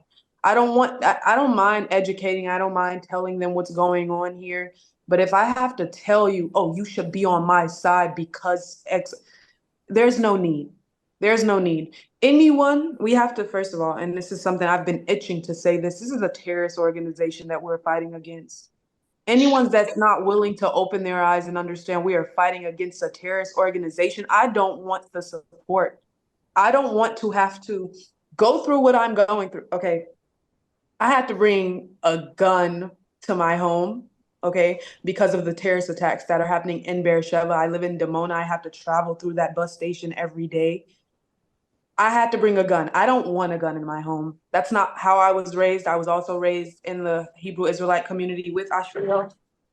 That's not how we were raised. That's not what we want to be around. I had to bring a gun because I want to stay safe. On the attack, like Iran attacked, I traveled from Beersheba to Dimona. In the area that I was in, rockets were landing. Like, this is what I'm going through. You know, terrorist attacks 30 minutes away from me, and the rockets and the planes over my head. I go to base every morning. I have soldiers that I oversee. I don't care if you're Black, pink, or purple. If you're not educated enough to see that we're fighting a terrorist organization and you feel the need to side with a terrorist organization, I'm sorry, I don't want it. And I'm not about to sit here and fight you because your first, or argue or try to educate a person that their first thought was, oh, I'll side with a terrorist organization. 9/11 happened. Everyone stopped everything. Everyone was sad with America. Everyone understood that it was a terrorist organization. Now that it happened in Israel, oh, it's oppression and it's justified resistance. And I'm 24 years old. I don't have the energy to argue with grown people, grown ass people. Tamer opened it for the curse words. Grown ass people about what's wrong and right. I was raised differently. And I'm sorry, if you're kidnapping children, if you're raping women, if you're killing people, and just to add on, because we said, oh, they took Black Jewish people in Tanzania, they also took Bedouins who are Muslim. So it doesn't matter. This is a terrorist organization, point blank, period. If I have to convince you that that's what we're fighting, I don't want it. And I think we shouldn't want it at all. Like, we're wasting breath on trying to explain to people, oh, we're indigenous to this land, when people are dying on this land, indigenous or not. When did humanity become a place where we have to prove to someone we're indigenous before we prove to them that we don't deserve to die? Mm-hmm.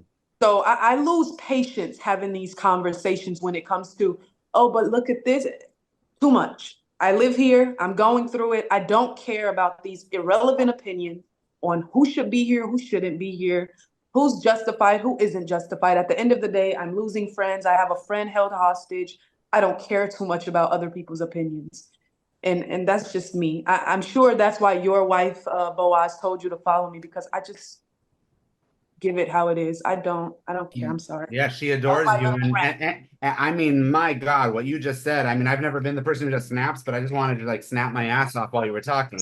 So that was something. Now, let me just say, though, twice you've mentioned when you've talked today, and damn, is it hard to choose who to talk to, because every one of you, I want this to be like a 12-hour session. I need to talk to all of you. Rachel hasn't spoken basically at all. But I gotta say, we don't give a shit. You don't give a shit. And I totally get that idea about what, and you can curse, like I said. So you don't give a shit about having somebody, or even basically apathetic towards having the uneducated, ignorant folks who can't even call a spade, a Hamas, a terrorist organization, even though it is worldwide. But you know what? You gotta give props. The pro-Palestine group, they knew what the fuck they were doing, because when I was going to UCLA back from 98 to 2001, whereas my Hillel house and Chabad house and Jewish community there was basically just, I don't know, isolated. You know, we were doing our own thing, trying to get kosher food on campus because there wasn't, things like that. What we weren't doing is we weren't doing allyship. We weren't going to the Asian organizations and trying to say, hey, let's do joint things. We weren't going to the Black organizations. We weren't going to any other organizations. In the meantime, what was the Muslim Association doing, and all of those different organizations? They were the ones talking to all of these organizations and making the allyship and creating ignorant people out of them, but creating ignorant people who you're saying you don't care about tit for tat. They got the tit for tat. So because they're targeting people without a backbone. And these are people without any background. But here's another thing. They don't have a backbone, and these are people that the highest bidder is who will get their vote. Thank you. Their voice. But I don't want anyone that their voice, their opinion, and their statements are based on the highest bidder.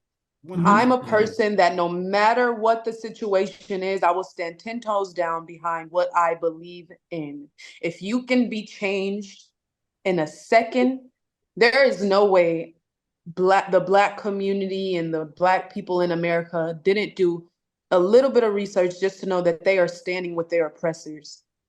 They are standing and fighting alongside their oppressors. I don't want that type of support. I'm sorry. I don't, and I don't care. Even but after but an ignorant person's vote counts just as heavily as an educated. But we're still doing what we're doing. Here's another thing that we're talking about. Wait, hold on a second. We're focusing on something what all this goes to is transactional relationships. It's you show up for my event, I show up for your event. You're engaged, like you're saying, on UCLA's campus. these organizations were able to step out and connect with the Black Student Union. What we're not talking about is the individual one-on-one relationships.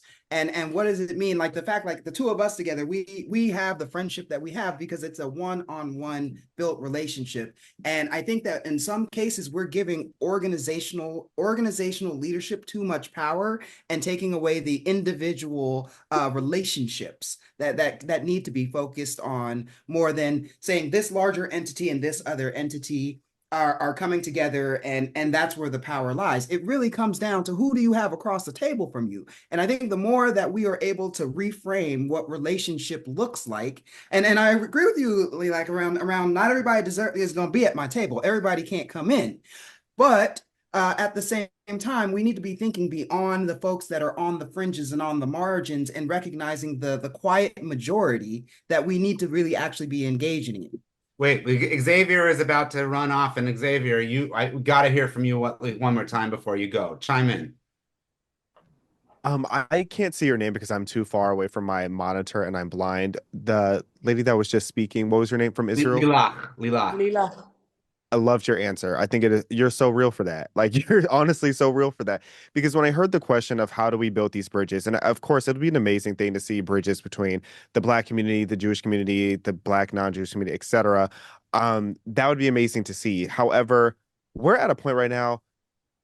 Again, I would love to see it. I really don't care about any of it. What we really need is we need people to understand the difference between good and evil. You have to pick a side because what I've been saying for a while now is that I had to understand that this issue is not complex. The history of what's happening over in Israel is complex, but what's happening today is not. It is very simple. You have one side that is full of genocidal, musty terrorists, and then you have another side that is trying to just exist, trying to survive, trying to live in a country with peace. But then you have the other side that doesn't know how to act, that is full of terrorists. And if they're not terrorists, they're future terrorists in training, if we're going to keep it real.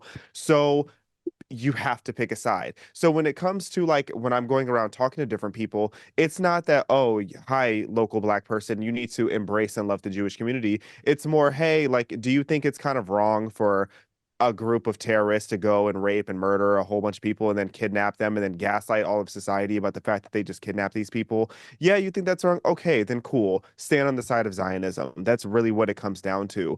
And if somebody, and like you said too, you're so real for thinking, okay, if this is somebody I really have to sit here and try to convince you that terrorism is bad, you're probably not worth my time. You're probably not worth my energy.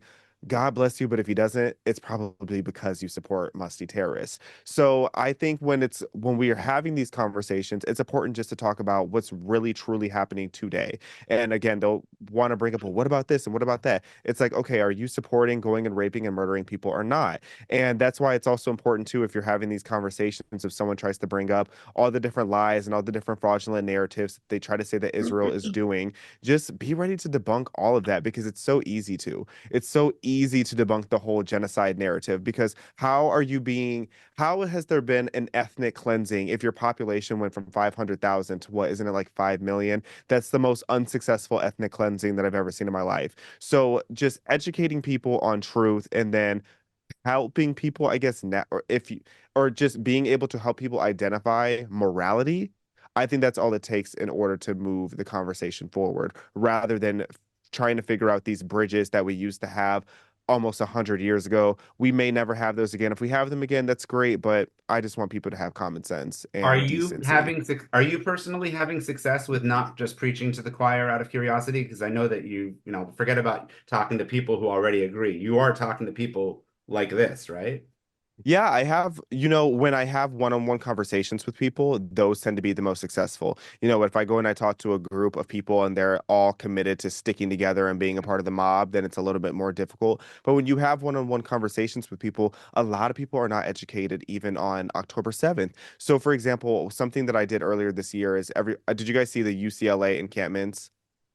I basically helped destroy those because they're not that smart. I went to Staples, bought the exact same bright red wristbands that they were handing out to people to come into their exclusive encampment, and I handed them out to everybody who even looked like they knew a Jewish person. So they didn't have a way of distinguishing. So, but the thing is part of why I went there is I went undercover, put on the pink bucket hat and everything, and I was having conversations with people about why it was that they stood with the Palestinians and really standing with Hamas, and they all again gave me their typical talking points that they were not they weren't educated about at all. But the most interesting thing that happened while I was there is right across from this encampment, or like directly on the other side of the wall, I should say, was someone went and rented this huge jumbotron and was playing clips from October 7th. And I noticed that there were a bunch of people who were kind of peeping through the little wall in the encampment, and they were wondering what was playing. And I was overhearing their conversations, and one of them was like, "What is this movie that they're playing?" And I was like, "Well, that's from October 7th." They're like, "What was October 7th?"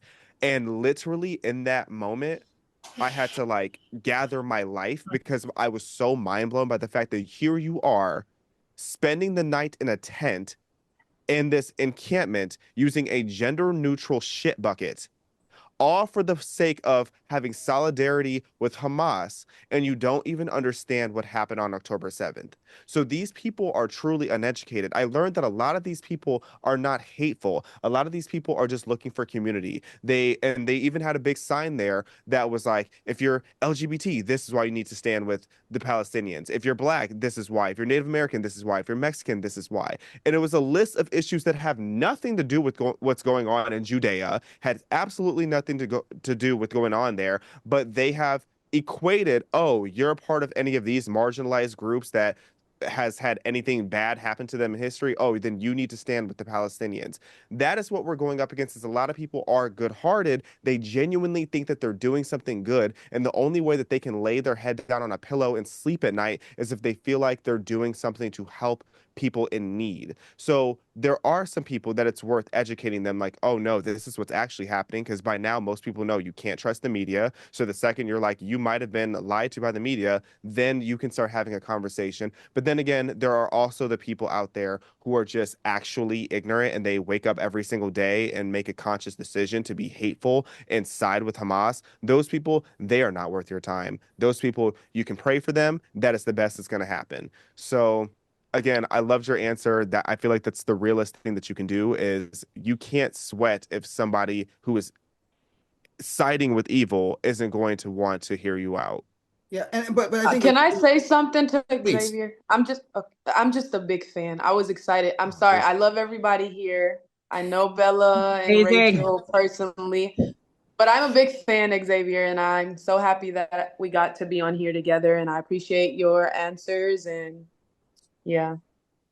Well, thank you so much. And I love everything that you're saying and what you're standing for. So it was an honor to be on here with you guys. I wish it could be longer, but I got a lot of fights to fight today. Appreciate each and every one of you, including you for sure, Xavier. It is in a tremendous, tremendous group of people with diverse but actually unified voices on this, which is what I love. So thank you. I look forward. I'm for sure going to have all of you on future things. It doesn't always have to be this topic. That's right.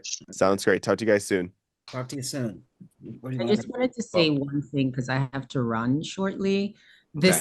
This is what I've learned from also what he was saying and what Lilaq was saying. Historically, for me and my upbringing. Did y'all hear how she said my name though? I did. I'm taking notes. Possible. It's possible. I grew up being taught to hate everything that I am before I even knew who I was. Mm-hmm. So for me, and having experienced that, and at the end of apartheid, on paper, it's the end of apartheid. But also what people don't know is like, I lived on, let me give you an example, but I actually lived on 8th Avenue and I went to visit my cousin on 6th Avenue.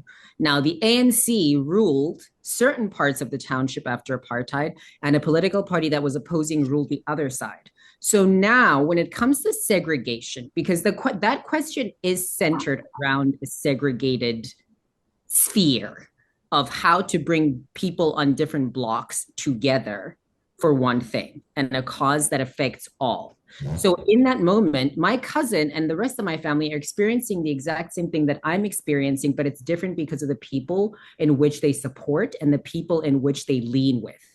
They were leaning with people where at 6 o'clock, you had to be indoors. There was a curfew. Lights had to be out by 9 o'clock. All of these things, which were by the IFP, the Ankata Freedom Party, the Zulu Party, well as I was under the ANC of Nelson Mandela growing up.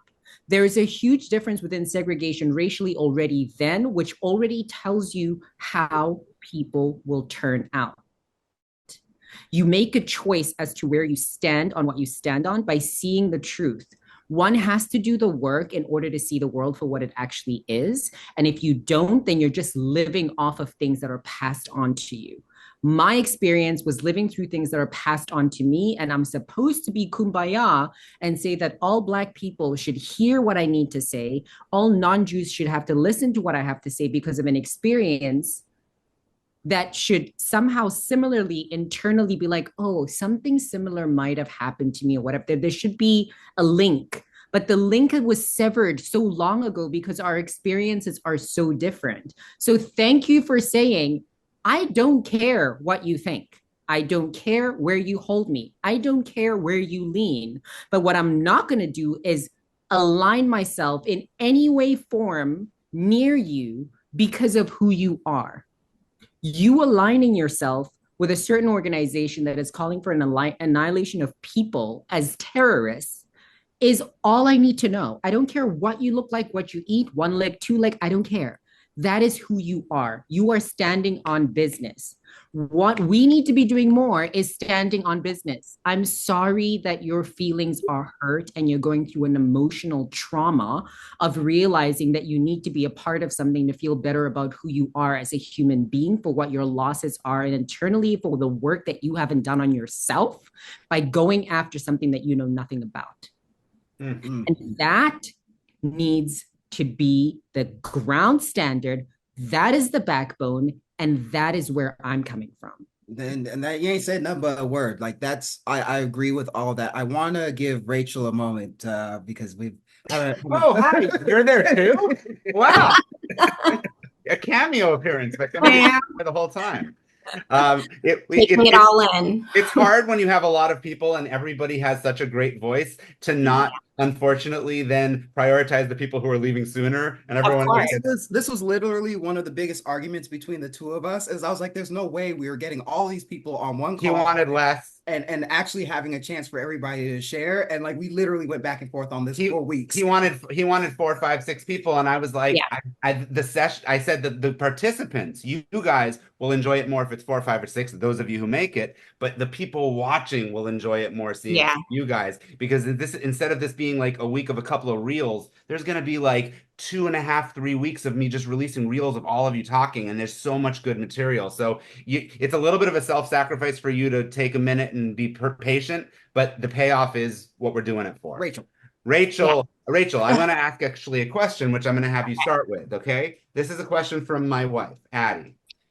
How can both communities ensure that their allyship is genuine rather than performative? Sort of sidesteps, right? It sidesteps to what we're already talking about. How do we make it an actual genuine thing so that it's not some bullshit that Lilaq, now I said it wrong, that Lilaq and everyone else is basically saying we don't want those people. Yeah, I mean, I think it goes back to, I don't remember who it was that said, when you understand what it is you're standing for, you can stand in that space genuinely. I think a lot of people were surprised that, you know, within the Jewish community has stood with all of the marginalized groups. They've marched with them, they've posted, they have supported, and it wasn't reciprocated. And so there was that initial shock of, well, we did this for them and they are not doing this for us. Well, if there's no understanding of why they should stand with you, and it shouldn't just be because you showed up for them. I mean, that's nice, but at the end of the day, there's no real understanding. There's no understanding of why someone should stand in truth. I'm kind of the same way where I'm like, if I have to explain to you, then maybe we shouldn't have this conversation. I think there's also a big conversation going on about, as Jews and probably other minority groups, stop accepting the crumbs from the table.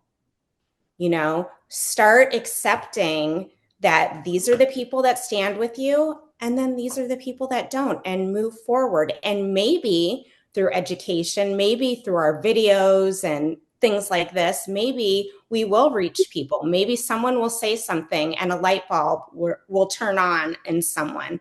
But to actively try to convince, I don't think that it works. And I think that's when you get people in your corner that are there for the wrong reasons.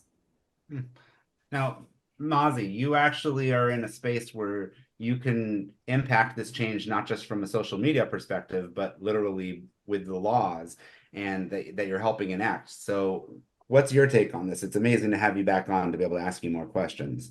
How do we make allyship real? Yeah, you know why I'm back? I have to say, you guys are amazing. Each one of you, really incredible. This conversation is so interesting, and I had to drop off my kids and to say goodbye and just to join you back. So that's just amazing. So I think a little bit different because it's not like I want to educate everyone.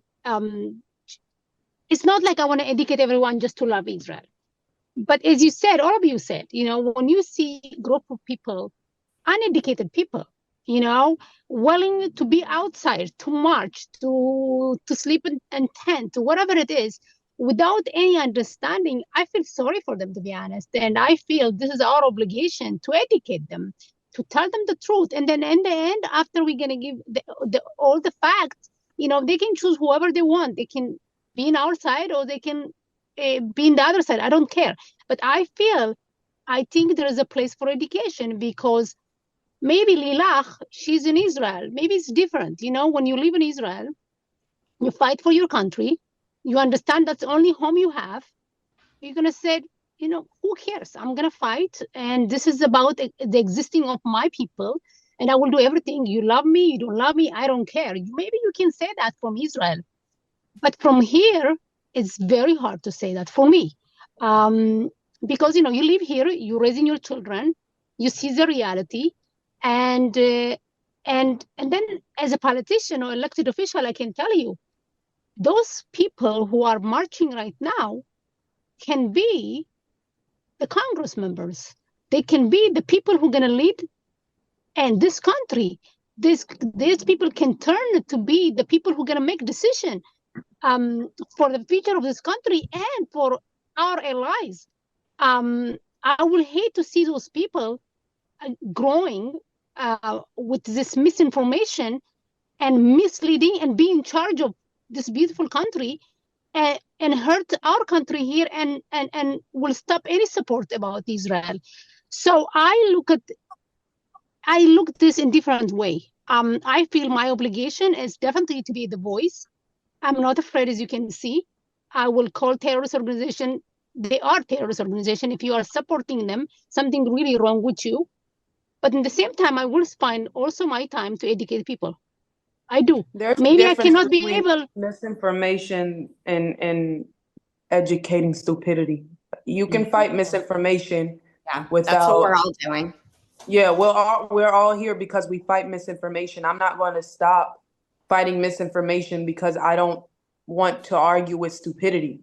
At the end of the day, you can't educate someone who doesn't want to be educated. You can't change someone's mind if they decided to stand with terrorism. But misinformation is going on the internet and saying, hey, they're saying something about my country that isn't true. I'm here to tell you the truth about it. It's a difference. No, I agree with you 100%. I agree. Yes, you cannot convince everyone. And if you see, you know, somebody who hates Israel, doesn't want to know anything about Israel, want to stick with that knowledge, leave it alone. You move on. I agree. But still, I think we, especially, you know, this group, it's the first time I'm joining a group like this. Incredible people, each one of you, so smart, so amazing. I think we can build bridges here. I don't know. Again, we can try. listen, when I see Jewish people being attacked right now on the streets of our country, our states, this is painful. This is bad. This is very concerning. Just a week ago, no, 2 days ago, a man from my district got hit in Manhattan. I don't know if you see his nose is bleeding. This is how bad it is. So it just scary. It is absolutely scary. So there's a lot of work to be done, and a lot of education also needs to be done. And we continue to voice ourselves, our concerns. Did you see the video of the men picking up the pro-Palestinian and throwing her at the pole? Which one again? The one in Beverly Hills, the guy who hit. I enjoyed that. Yes, everybody did. That was right. That was I in our enjoyed backyard. that. In our And I backyard in think Beverly that's the Hills. only way to that. And I'd be honest, that's the only way we fight physical as well. If you're putting your hands on someone, hit back and match I think energy. that, yeah, when it comes to, I tell that to my followers all the time. I saw that video of the man getting attacked and I posted to my followers. I said, it's time to match energy. The next day I woke up and saw a video of someone matching energy and I was proud. If it's a difference between, and I have to say this, it's a difference between Jews in America and Israeli Jews and Israelis and I swear. I would just say my favorite sweatshirt that I often wear is fuck around and find out, you know. And that's what it comes down to. And as somebody that's former military, you know, situational awareness and personal safety is paramount. You're not gonna put your hands on me and then everything's gonna be okay and I'm just gonna walk on drink some seltzer water. That's all they have to learn. That's all they have to learn to stay safe. And so this is, and let me make a clear statement here about myself is that I'm not broad stroke advocating for violence, but I am advocating for defending yourself. I want to give Don a second to chime in here. Tamer said he was leaving. Yeah, guys. Sadly, I'm in the university and I have a class to attend. But I would really rather stay with you guys, but I can't. It was really nice talking to all of you. Hope to hear from you soon. I promise I'll be in touch with each and every one of you guys more than you probably want me to be. So you will be for sure. Like I said at the beginning, he ain't going anywhere. Thank you, Tamer. Network. Thank you. Bye. Don, sir, let's shift over to you. Yeah, I feel so fascinated and privileged to be talking to so many people who are younger than me, and I'm the oldest dude here, and so I might have I understand the passion and the vigor that is here. It is very moving. I am also a little older though, and I'm a politician. I'm a leader in the community. So, for instance, in my city, there are what Mazi talked about, where these people will become leaders possibly. That's happened here. And we have, for instance, a city council that quickly made a statement condemning Israel very early and has done other very far left things in the tone of Congresswoman Omar that reflect that misunderstanding and that lack of compassion, I guess you could call it. And so I know we have to live with people who are wrong or right, and so I am inclined to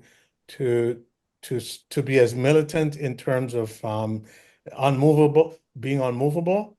You know, I live in the most challenged part of Minneapolis. I live in an area that most middle-class people won't live, and my middle-class friends say, "What are you doing?" And you know, I've been confronted by gang leaders and gang members and so on. I've intervened on drug sales and all of that, and with no gun, just a very deep refusal to accept something that's deleterious to our community.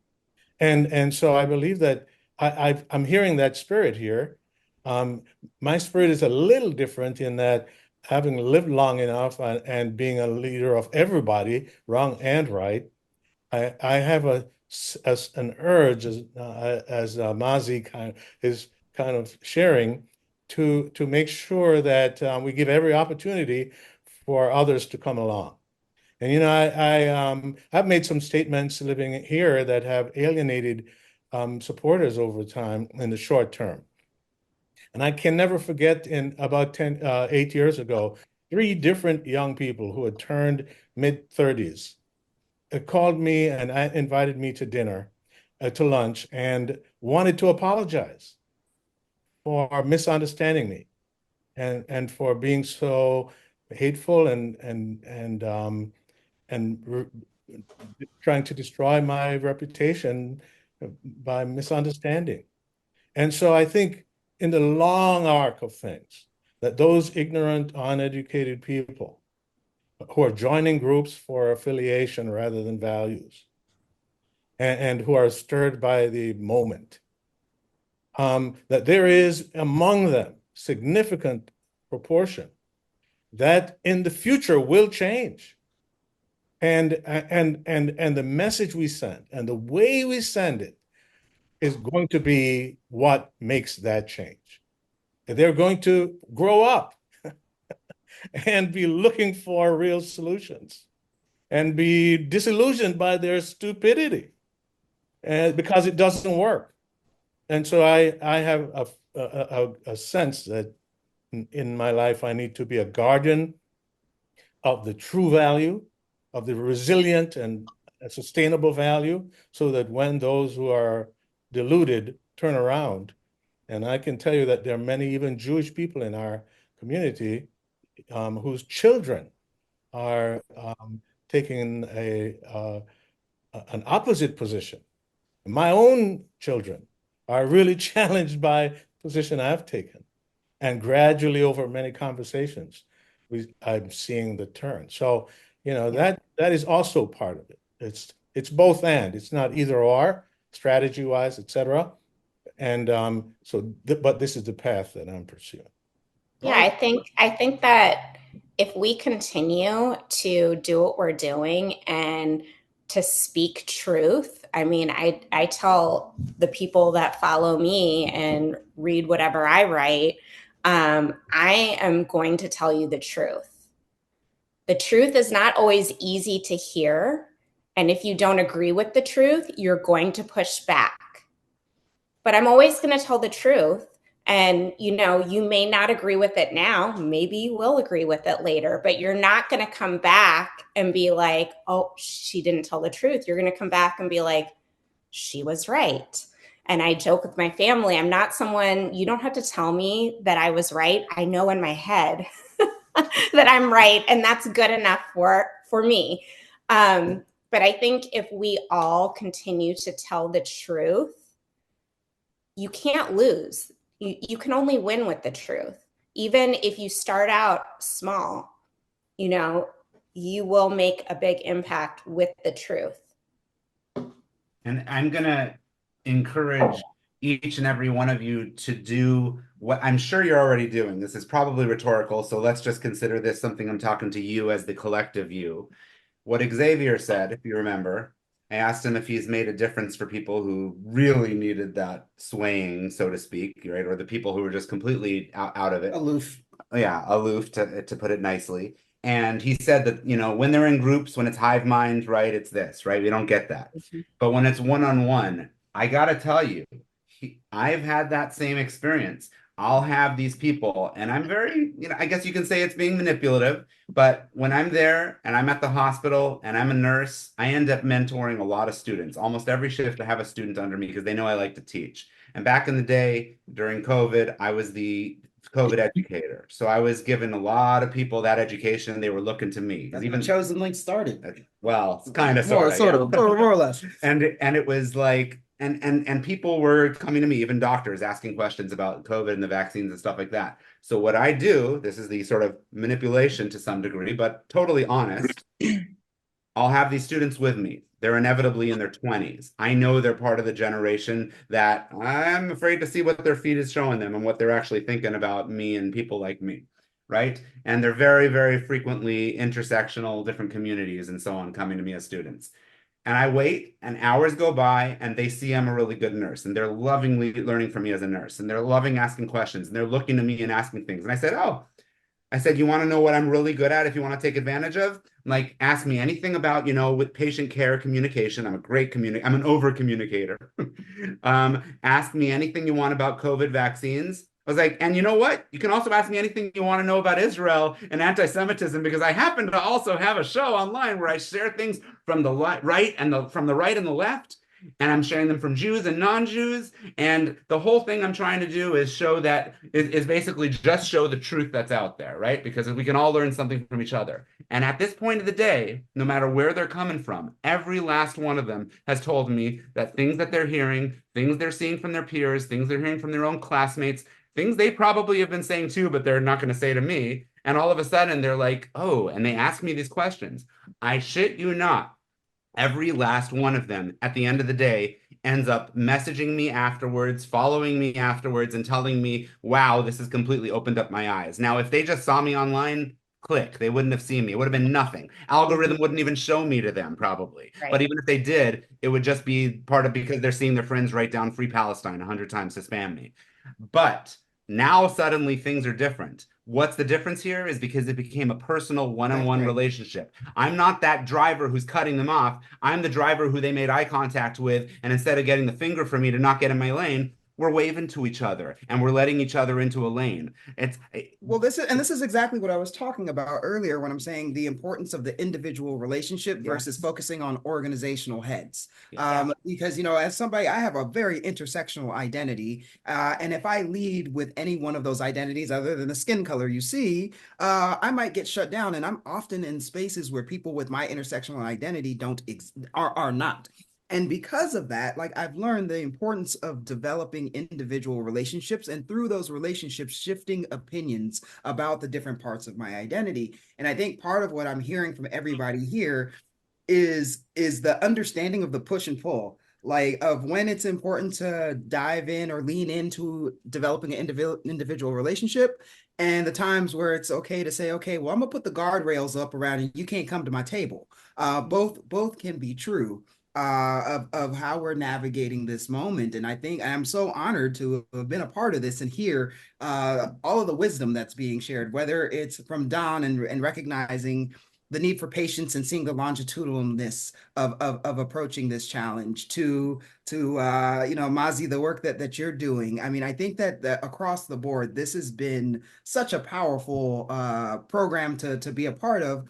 And I know it's only scratching the surface because, like I said, I think we hit maybe 3 questions out of this long list of questions. But that's okay. And we could have stayed on one question the entire 2.5 hours. Oh, yeah. And still kept it going. So I think what do you want to do? Give a last minute close out? Yeah, I want to let each of you say, everybody give 30, 60-second last thoughts.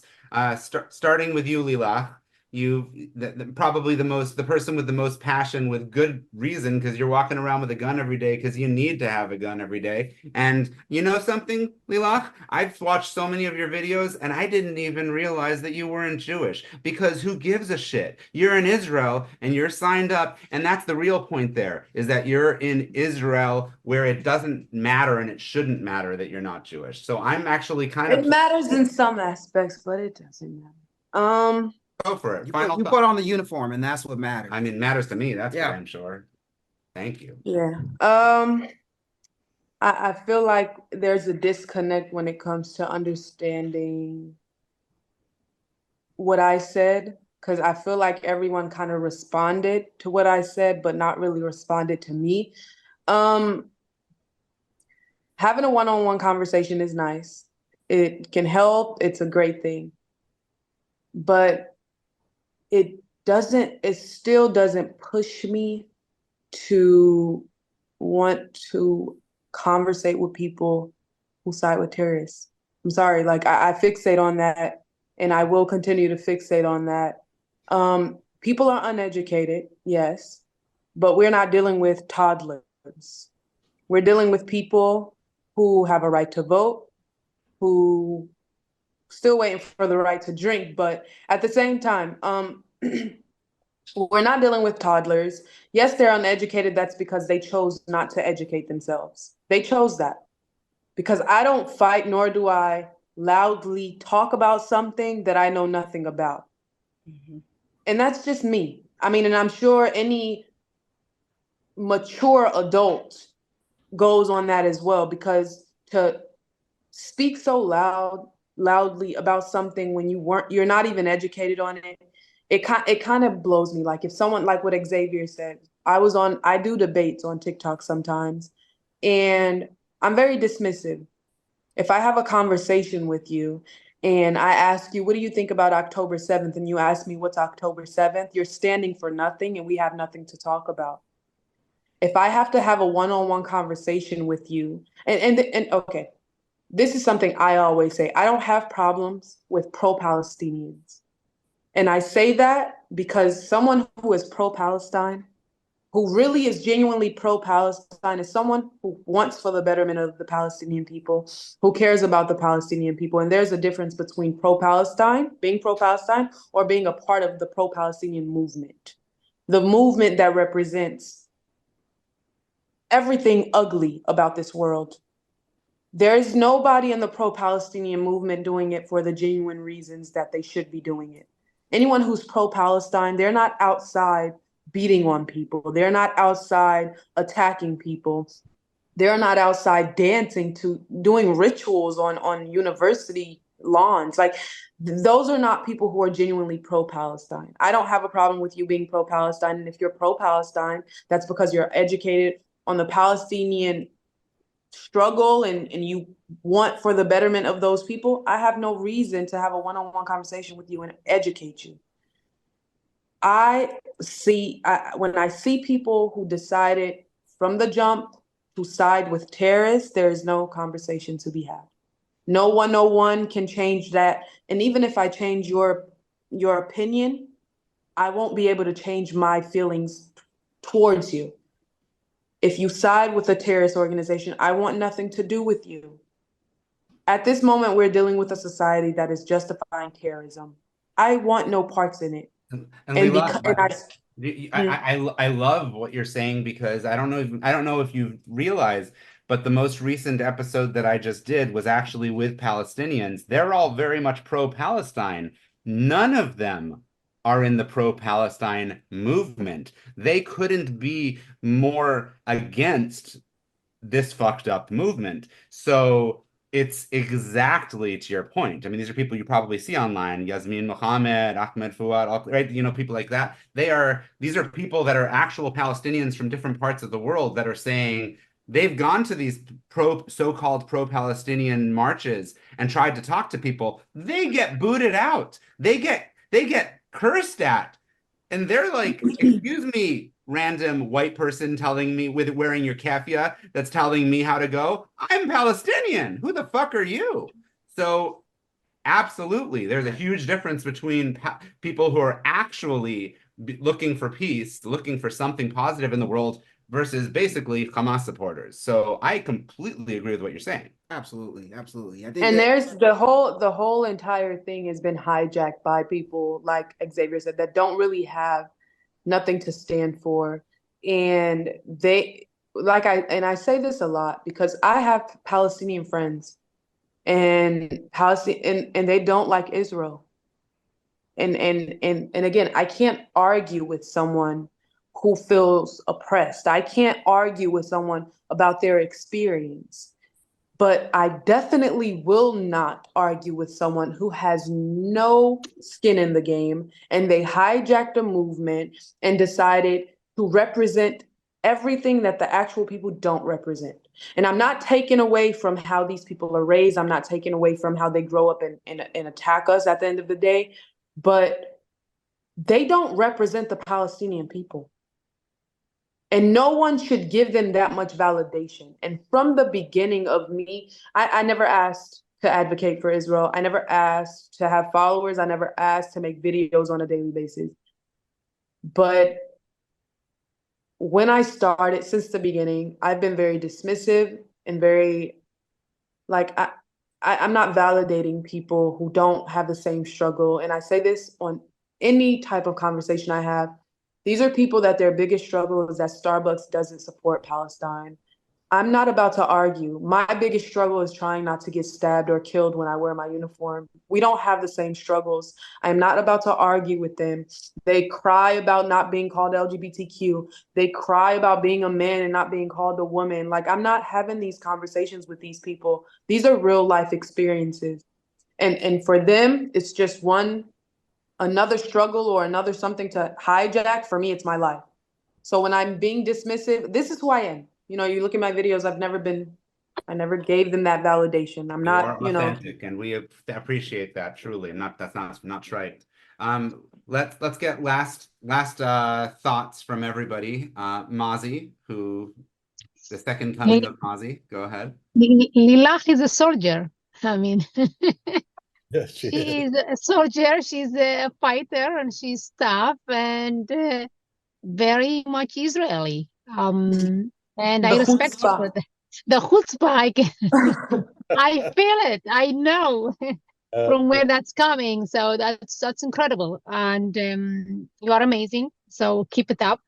And for me, you know, for the people who live in United States, we have a lot of work to do. And this is the time to voice ourselves very strong without being afraid, saying what a lot of people will not going to say. A lot of people will be afraid to say. I see myself also as a person that's really trying to empower the young generation, and especially the Jewish community right now. It hurts me to see so many young kids, Jewish kids, hiding their identity. And they are afraid to go with the kippah. They are afraid to go with the Star of David. And I can't believe in 2024 in United States, a Jewish student has to go like this. So a lot of time when I voice myself and really just like Lilaq, no fears. I'm not afraid of nobody. They can come to me. I don't care. Lilaq, by the way, I feel I put the uniform back. The entire October 7 took me back 20 years when I was a soldier. And I feel from that day, I did put the uniform and I'm voicing myself because it's about being on the right side of history, saying things that maybe some people concern from different reason. And in my case, even so many politicians, you know, they are so afraid to do the right things, to say the right thing. And they're just so silent. They don't care, and it's sad. That's not what I would expect. I would expect for elected officials who have been elected by the people to be the voice for everyone, ignoring completely the mess that is happening in our country. So I'm in the mission, and I will continue to voice myself, empower young people. Absolutely. I want more people to be involved, to understand everything, especially politics, because politics is matter, and Dan knows very well. You know, the people who elected by the people, it is matter for the future of this country. So there's a lot of work to be done. I'm very excited to join this group again. I love it. I have to tell you, we need to come together. And I learned so much from each one of you. It's just incredible. So thank you for hosting this, and I'm looking forward for another gathering like this one. Do. Thank you. Absolutely. Thank you, Mazi. And thank you also to Scott, who is a great coordinator for you and very communicative. Scott is amazing. that he is. Don, would you like to give us your final thoughts? Yeah, I certainly I'm happy to connect with people who are really in the middle of the conflict and the experience. Getting notifications of rockets now, just so you guys. Oh, in Israel? Just a day, a day in Israel. Just saying. And you know, it's such a different reality from here in the United States, where we are having conversations basically about it. And so, but I think the conversations are important. I think that we need to be equally unmovable, whether we are soldiers or we are leaders in peacetime. And because it takes sometimes more courage to stand up in peacetime for the right thing. And I know that, boy, I tell you, I I got booed when I at the congressional convention when I said that Israel had a right to defend itself and other things like that. I mean, booed by the crowd. And I believe that it is the ability to withstand in peacetime, you know, and especially in normal times. Being a good soldier is being willing to say the right thing and stand there. It's not time to bear arms, but it's time to bear the truth. And that is what leads to a sustainable future, because I do believe that young people especially are looking for resonance of permanence and wisdom, and eventually they'll come around if the truth stands firm.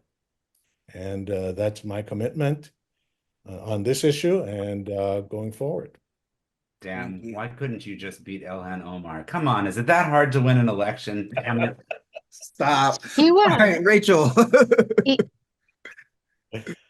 I guess one last thing that I want to say, it's a conversation that I've had with a lot of other activists and people that are on the internet. And I don't think that there is a formula to combat anti-Semitism and to share truth.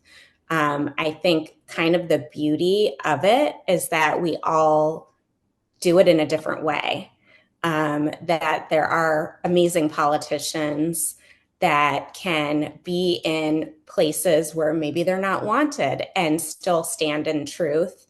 And that there are people that will, you know, debate people on TikTok. And then there are also people that will type out amazing Substacks and people that will create videos. And it's all of this collectively together that's what's going to work. Not everybody doing it the same way. And just reaching that same audience. I think because we all are so unique and we all, you know, are approaching it in different ways, I think it makes a bigger impact because yes, it's all hands on deck, but it's also you are appealing to an audience that may respond to that. You know, people that like to watch TikTok and debates. I'm not on TikTok.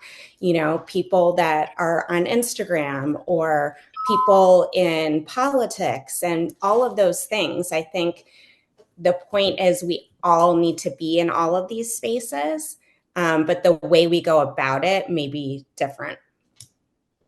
Amazing. And last but not least, I want to hear final thoughts from Nate, who, if there wasn't a reason for me to have a co-moderator, he would be right there on his own screen. He could easily be his own guest. I would be a guest on this if I wasn't co-moderating with you. You know, I think that there's some real magic in this whole gathering of people with the different folks that have come in and out. And like when Boaz first asked me about it, I was like, this is gonna be a balagan. I don't know if I want anything to do with it. You know, because I was like, I watched your first episode. I don't know if I want to bring this energy, this sort of energy to the forefront. But I think that what's really happened here is it's conveyed the diversity within our community. And if people take away nothing else, it's the fact that our community is not a monolith. The Jewish community is not a monolith. Our Black global community is not a monolith. Even within our North American population, we are not a monolith. And if nothing else, I think that is the one thing that I hope that comes through from this program. And the last thing is that we actually showed that something is possible. You can have people from a wide range of viewpoints, political identity across the board on a program and still be able to remain respectful. So we really didn't talk about politics. We didn't really talk about politics. When That's you why. said BB's name, I was tested. Well, I was going to say, well, hold on a second. Even with the moments where there were things that were said that, because I mean, I had my eyebrows and my phone rang, was buzzing a few times too throughout the past few hours. However, we were all able to be in discourse while we were communicating within this screen. And so what that models is it is possible, number one, and number two, that there needs to be a lot more of this happening. I think that, October 7th, 2023 shifted a whole lot of things in my world. As somebody that travels to Israel often, my trips to Israel went from being around showing the diversity of Israel to bringing people to bear witness. And the purpose of bringing folks to bear witness from marginalized identities was so that folks could go back home and talk about what actually happened on the ground and combat the misinformation that's in media. And if nothing else, I really tremendously appreciate the folks that are still here and all of the folks that have been on this program and the people that are going to be watching this for tuning into this whole thing, because there's some real magic and a real gem that's occurred throughout this whole process. And as crazy as your ass is, thank you for doing it. And till the next one. Absolutely. And I wanna just say something that occurred to me while Rach was speaking. Okay. White guy surrounded by a bunch of black men and women. Normally I should feel out of place, right? I should feel like the other, right? Just like I do. No. During this session, I only felt like I would forget. It was not relevant to me, like even slightly, about the color of the skin. I'm not trying to say that I'm the first colorblind person on the planet. What I'm saying is, we talk about, like, am I a Jewish American or am I an American Jew? Am I a black soldier or a soldier's black? Whatever it is, right? We always keep changing, interchanging. I think Michael Twitty was saying at one point, he kept switching his names. Honest, all of us talking here, there were Jews and this was a very, very strong split of Jews and non-Jews, right? Even more than I even knew, because Lilaq, I didn't even know, was not Jewish. Really My strong father's split. a Jew. Okay, Some people might say I'm half a Jew. Jewish. There you go. But regardless, so you're half, just like this entire thing was half. When I look around this whole thing, all I felt this entire time is, oh, I have friends. That's all I felt. It was just like, oh, it's me and my friends. That's all it was. It was no different than me being here with Nate.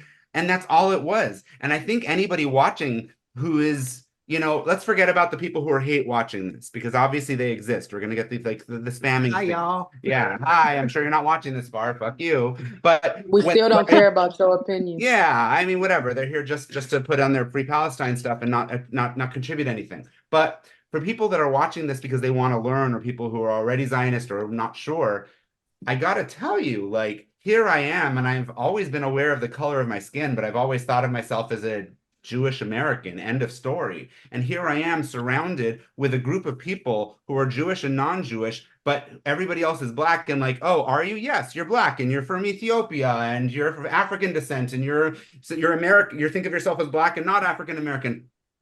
Right now, for this, I'm just surrounded by people who are supporting me as a Jewish person, who make me feel safe. I have people right now, 50% of the people who are left, and I'm looking at Lilaq, I'm looking at Mazi, I'm looking at Nate, 50% of the people who are left are or former veterans. I feel safe because you existed in this world to actually put on a uniform and protect me in my country here or my country there, because these are both my homes.